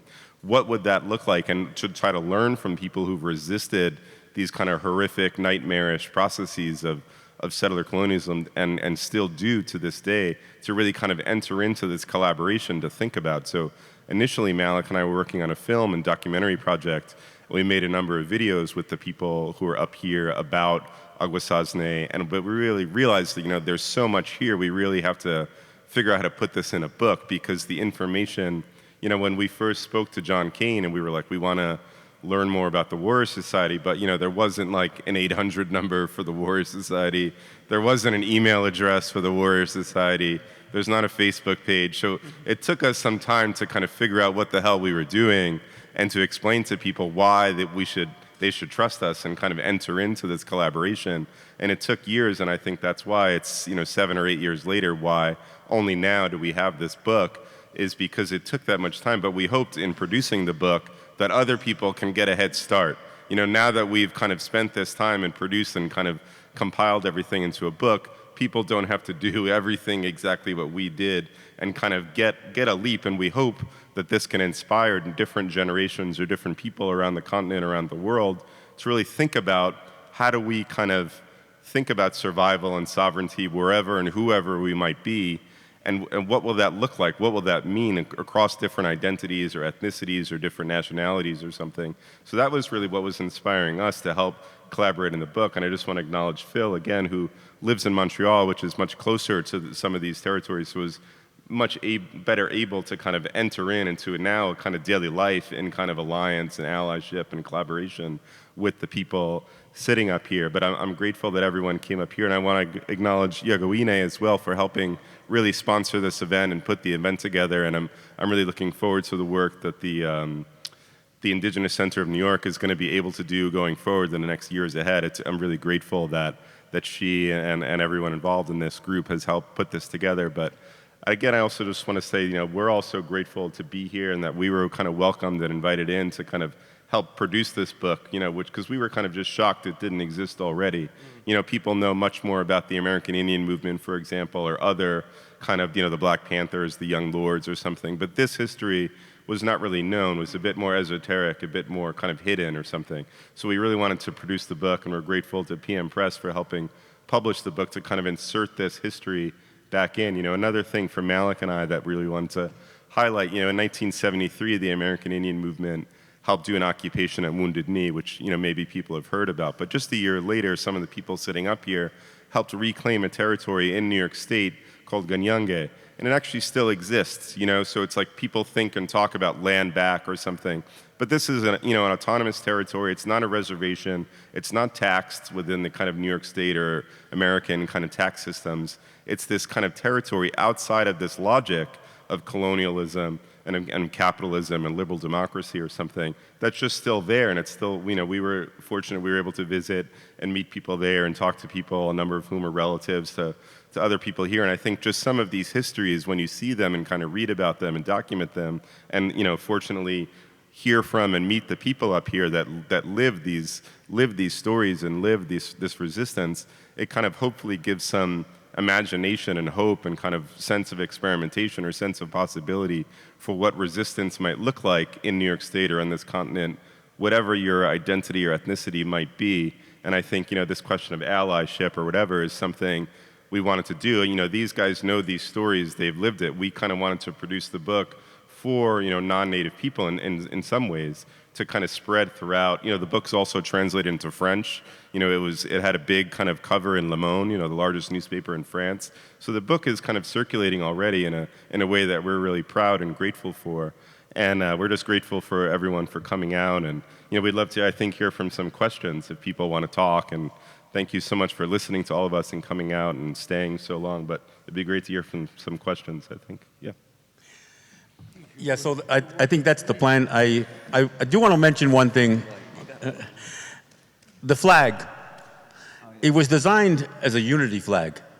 And it was designed to be a symbol that all Native people could rally around.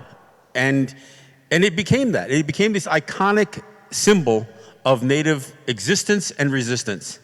Now it became known as the warrior flag, and there are literally warrior societies or groups of people all across the US and Canada that have used that flag as their symbol for their warrior societies.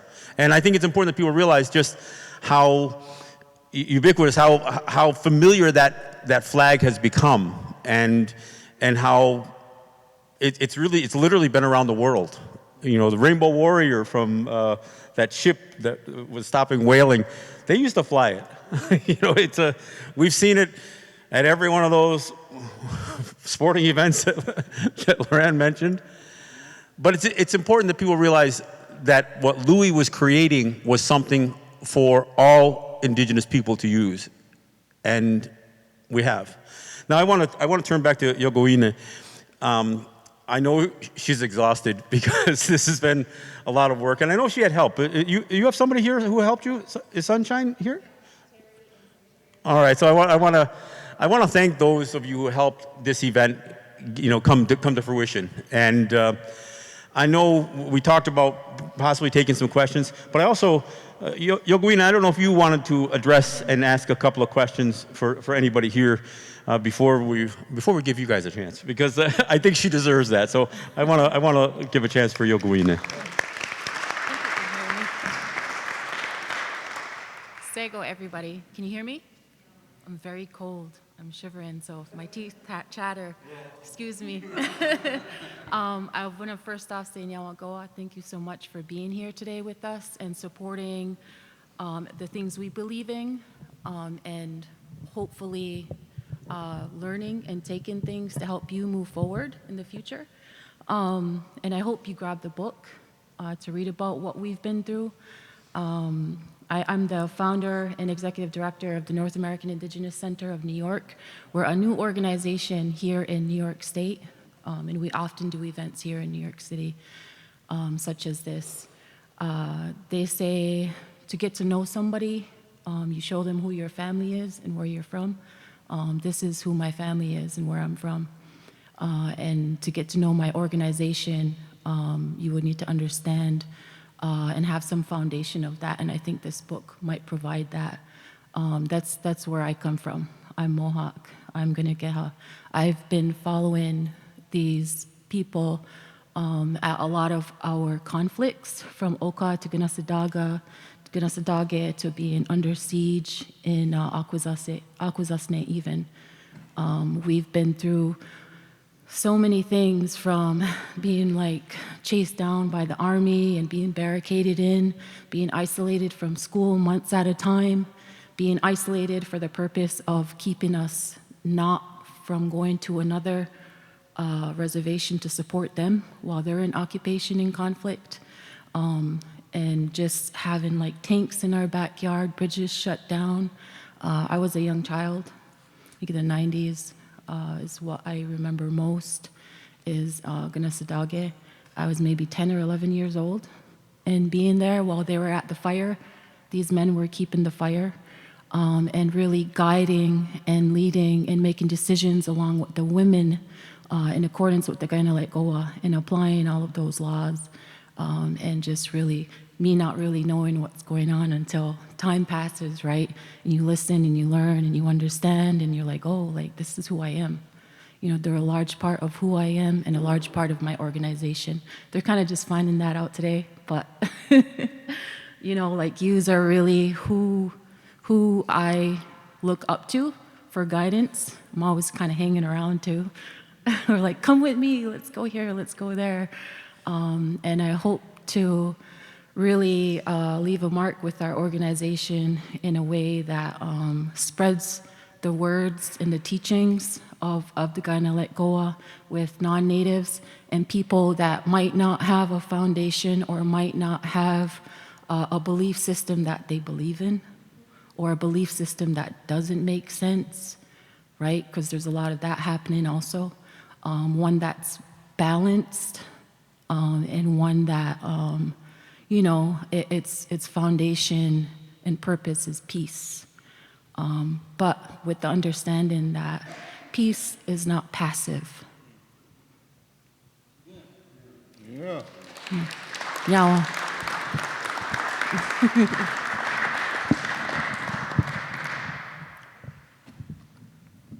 There's a mic over here if anyone has questions. Yeah.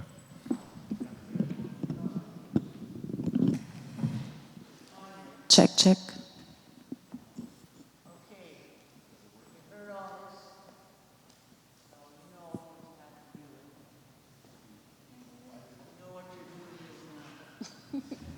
Let's stand together.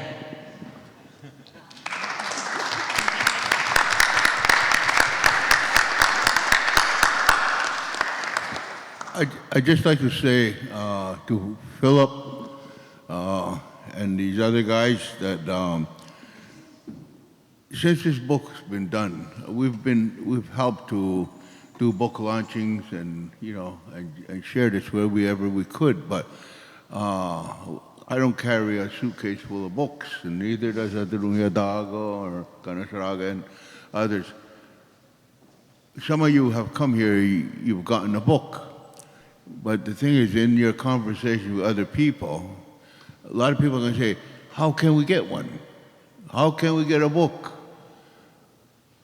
Maybe, Philip, maybe you could write it down, how they can order it, where they could order. Then we can all have that information, because I would like to have it, because next time somebody asks me, I'll say, here, order it here.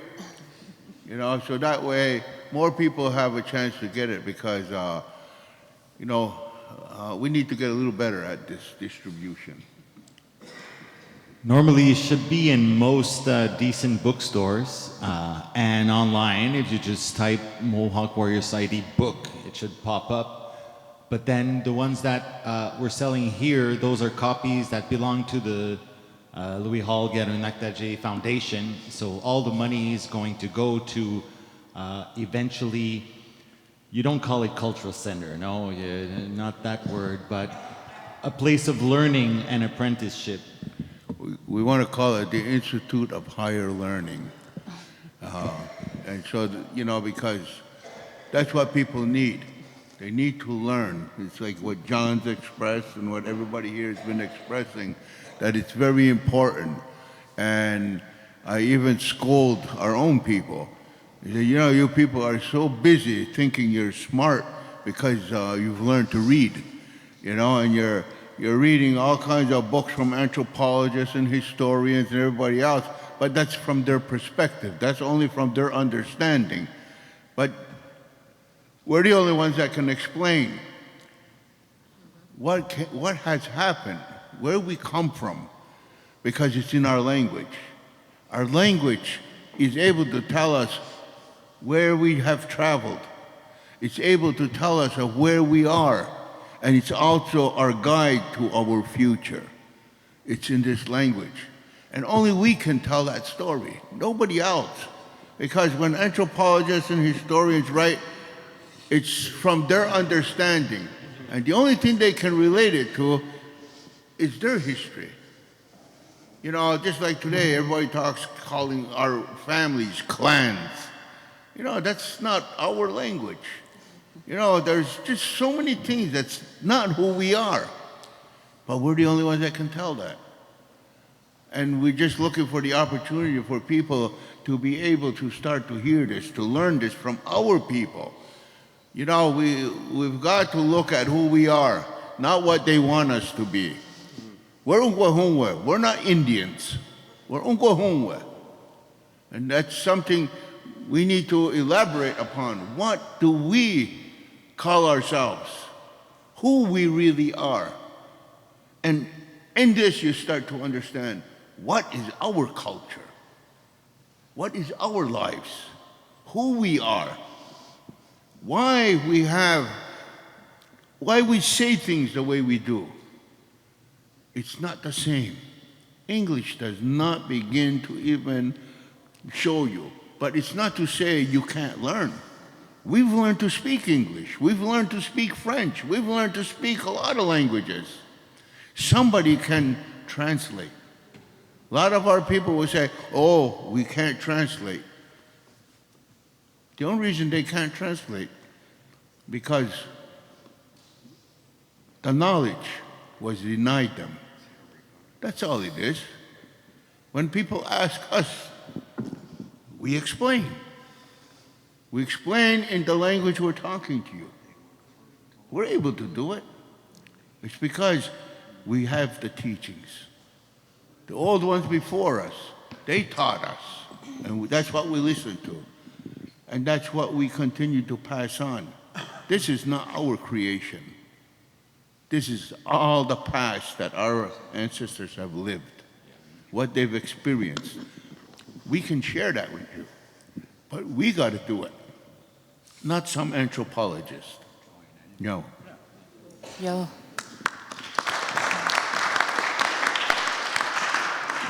John also asked me to add that the book is available on Amazon.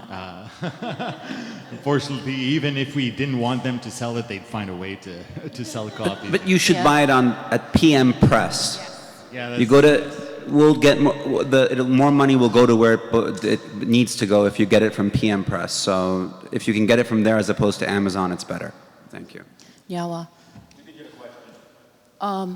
Yeah, we can, if you can think Hello? of some questions. Okay. Well, we did get a question that was texted. So, Where? and it has to do with how do we address a non-native person who gets to the point where they understand the idea of what Ungwe is, and that they gain that knowledge. And so when we use that word, what we're really talking about is being a real human being. And that real human being is connected to creation, connected to the land that we stand on, and connected not only in retrospect, but in the future. So, regardless of where you come from, if you can develop that sense of connectedness to the place, to the history, and to the future, it's like Zoraga says, it's not about being Indian, it's about being real. And, you know, we can almost associate the word human being with not necessarily being a good thing. But being the best that we can be. and being connected. And if anybody wants to add to that. What was the question again? It was about how do you address a non-native person who gains. Well, I'll read the question. I just messed it up. Oh, you just lost it. Yeah. Okay. What would you call a non-native that comes to understand the Ongwe Ongwe Neha? Like a pretty good understanding where they live and with those teachings as a part of their daily lives. So I guess. What would you call them? Yeah, what would you call A person that understands who we are? Like maybe what in the language? Okay. Yeah. How's that out? Go ahead, turn Lauren's up. Can't Okay. become us. Huh? You can't become us. No. But you can understand and appreciate. And I think maybe I was thinking while you were talking earlier about responsibility and us being an oral speaking people, oral history keeping people, right? It's not written, it's a responsibility as a real person to be with their community face to face and not on the internet. And what you're learning, you're applying in real life, it's real. And it's not just reciting it like in prayer or reciting it like in storytelling, but you're taking that responsibility to show up in community and with the people, and not maybe repackaging it and selling it, but applying it to your life. And I think, I don't know what, I think maybe a word in Mohawk might be, you guys, that's your territory. The first thing that came to my mind is our word for real human being. Ungwahungwa. A real human being. You come into this world, you're taught how to get along in this world, and you take care of your mother. Real human being. You carry the responsibility. It's a simple word, ungwahungwa. That's what we told the European when they got here. He asked, "Who are you?" We said, "Ungwahungwa." We didn't say we were Indians, we said we were Ungwahungwa. We were one with nature way back then. And you don't have to be any of us to be that. Any individual could be Ungwahungwa as long as you got the mindset to take care of our mother the way we're supposed to. Zuk in the way that we have understandings of people, we can adopt people in the way we function. If you're gonna live in unison or in harmony with the way that we conduct ourselves, then nesaga ungwehungwe wahe. And for me, perhaps I wouldn't have come to that conclusion without, I like to listen to what they have to say and their experience. But for us, we have someone that works with us and he understands our ways, and we just gave him our own name of how we see him, and we just call him that in Ngwehneha. We just speak to him in our language. We have our own name, but I can't tell you his name. It's top secret. No, but still, I would, yeah. It depends what you lived through. I didn't grow up in Ganawage or a reservation, so I don't have that experience. My family wasn't attacked just because of its past, its belonging. So, but then I can relate it to, other experiences of wrongdoings and, being confronted to inhuman. You become human once you fight against inhumanity, But then I believe that it's once the moment I started really relating with you, I became an immigrant more than anything, And that's like the consciousness. Like, I think we can meet, if settler peoples can just renew our relationship to this land as, what's in my mind, my language, it doesn't fit, Like the institutions, these are foreign things that are in my mind. Even though my family arrived 400 years ago or something, it's still, something like that. Becoming immigrant Yawa. That's loud, huh? So we have a couple more comments here, and then we're going to move on to this gentleman's question next. That was my question. What?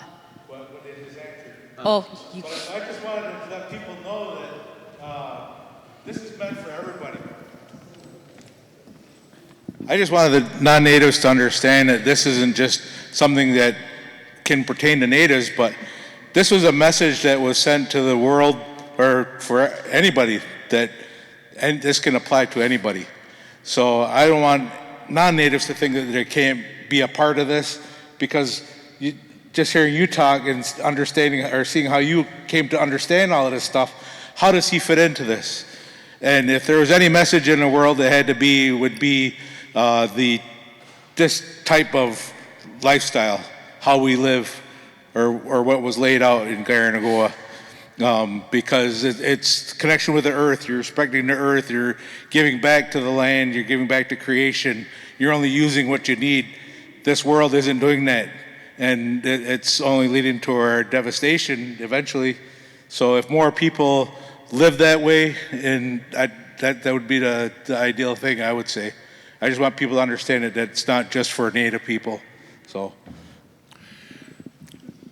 You ask, Ungwe. Ungwe is the human being. Ungwe. Ungwe, as creation travels, it's consistent. And every life that is on this creation is connected. But the thing is, we need to understand, we don't all become the same. It was not the intent of creation that we all become the same. It's like take flowers. There's so many different flowers all around the world. But each one of those flowers is special. Every flower, because they're all still so natural, they are still who they are. You do not take the red rose and make it into an orchid or a dandelion or a lilac. No, that's who they remain. But they're one with creation. You know, we know there's a lot of people who like to come and to learn about us, and, you know, they really admire our ways. And they try very hard to be one of us. But they can't be one of us. We can adopt. We can take them in. We can shelter them. We can show them these ways. We can help them so that they can help themselves and their children and their grandchildren to understand that they have a place in creation. We are who we are. And we're more than happy to share the knowledge that we have. And we have no problem in you recognizing that you have a place in creation. But you got to become one with that creation. If you're English, or you're Irish, or you're, you know, Zulu, or, you know, whatever, that's who you are. You do your ceremonies, you do work on your language, you work on your ways. But remember, all of this is only possible because the natural family of the universe is still in harmony. And the sun never becomes the moon never becomes the earth. But they work together. They work so that life will go on. Unwe means forever. That's what we say. We are the people of the way of the forever. Because we follow what creation shows us. The dandelion does it. The roses do it. The lily pads do it. They all do it. But they all stay who they are. And that's what you can be an Ungwahunwa if you become of that way. You become an Ungwahunwa. But you don't become a Kanyakahaga or Onundowanekoa'aga or a Lakota or a Anishinaabe. Be who you are. Dandelions are who they are. Lilacs are who they are. And they're all connected to creation. The only ones that try to be something different, it seems, is the human being. But the rest of creation, if they have not been tampered with, domesticated, they continue to be the natural way. So that's what Ungwahumwe is. And you can become an Ungwahumwe, but you can't be me. Yawa. Because my mother made me who I am. I got to add a comment here because I'm a little embarrassed. I introduced myself as John Kane. Yep. And I'm known as that. But as I introduced everybody else, I used their real names. I'm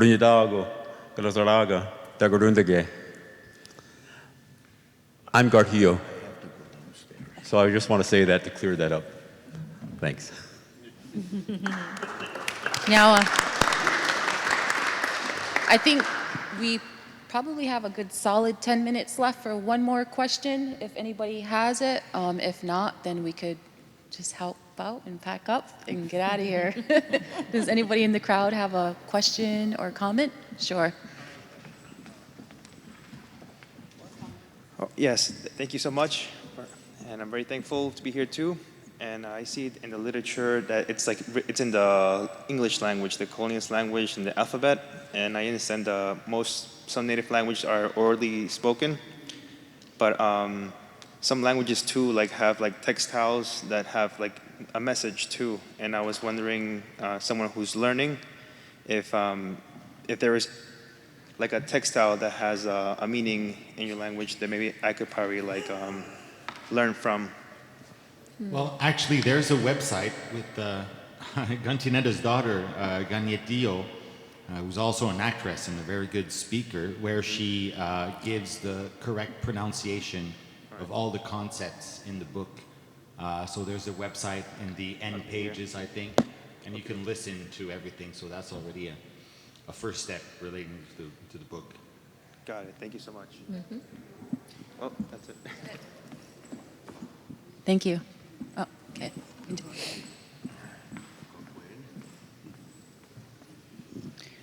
I just wanted to say Nyaweh to everybody for sharing your stories and having to go back through anything that you guys had experienced. I know how tough that could have been, but I'm going to go back and continue to, share the book with friends and family, anybody who will listen, and the kids. And, thank you guys for acknowledging the youth that is here, because that is very important.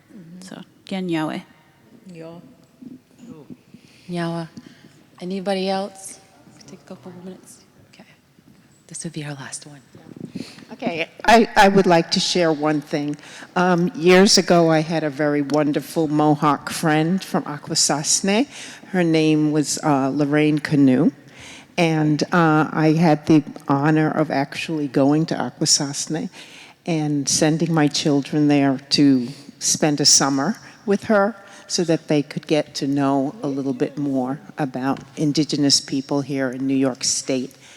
And Lorraine always said, Akwesasne is not a reservation. It's what is left of the Mohawk Nation. And I just wanted to share that with you tonight because she was very adamant about that. And she even had her own passport that she traveled with when she went overseas. And she was the one who told me about not paying taxes and that the women were in control, and they tried to put gaming machines, for example, and the women didn't want it, and they went and smashed those machines. I don't know how things are now because I haven't been there in a long time. But I just want to share that it's not a reservation, it's what's left of the Mohawk Nation. Thank you. Yawa, thanks for that. I don't know, Miss Lorraine Canoe? Maybe you might. Was it Clue or Canoe? Lorraine Canoe? Oh, I know Lorraine Canoe. Yeah, there's always somebody that knows Yeah. somebody. I want to give the floor to our panelists. If you have any last comments, or if anybody wants to do a pleasant closing, and then we could just close out the space and carry on with our lives in peace, right?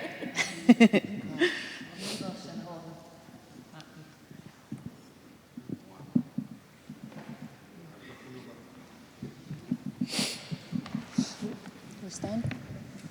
Should we stand up? Negade, toka ni ka wonaga, tadi to wari wahnoto, uani wani sarada, you waya dai ro, dai to wa tarunu, then you wari wasu. Did you do that? Maybe. Okay. Okay. All right. That's good. Okay. Then on did what last way your tini staha.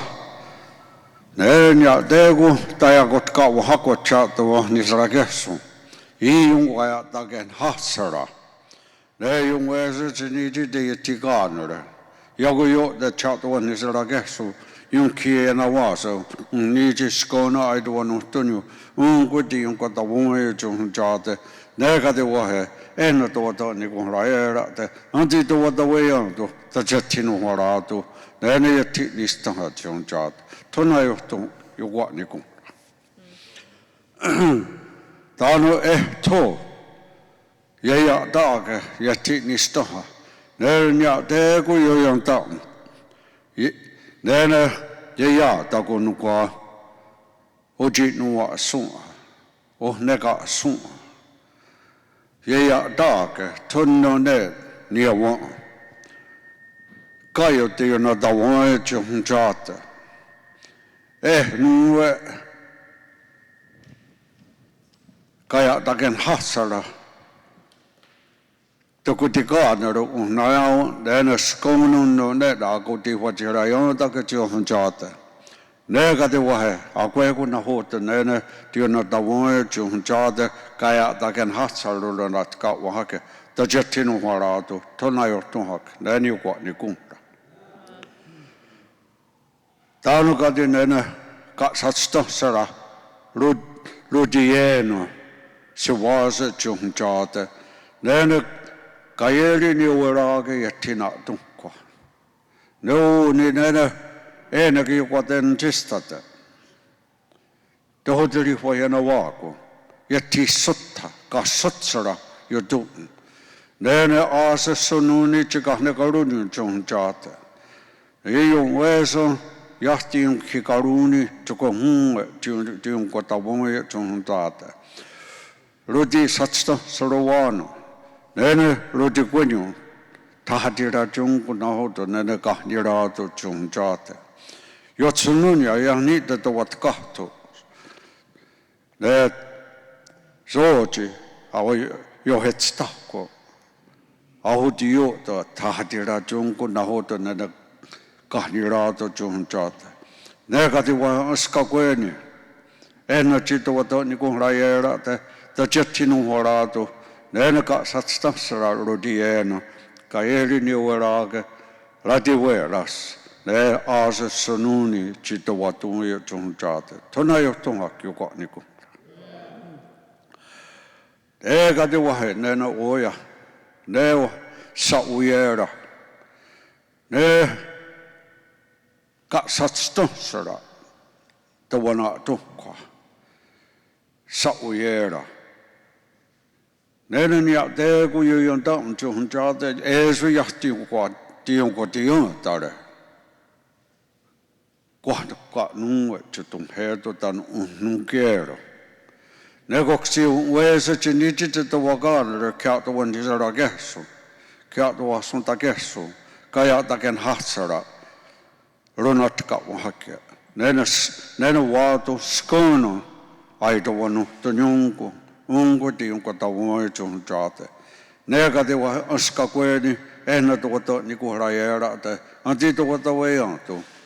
Eta jetino horato asen chito wuni china ta to watere tonai to kyuka ni kunga. Nega de wa nena ehna kat kweni uani wasuntate Tudageri wahnotu yung waya dayeri unne. Ne kokne ehtotke to tekro. Ne kan yung waya taloro ko unga ni wanne zarate. Ne skone yamse to wahwe. Chinu chugwaya kan chiung ko taskwahurune. Skone akwe ko sawanu to Mohawk. Nyawo ti tisawaya ka ne. Skone ona. This mic, okay. Well, that kind of concludes what we're doing here, but I will ask if anybody's willing to help us relocate those chairs back into the...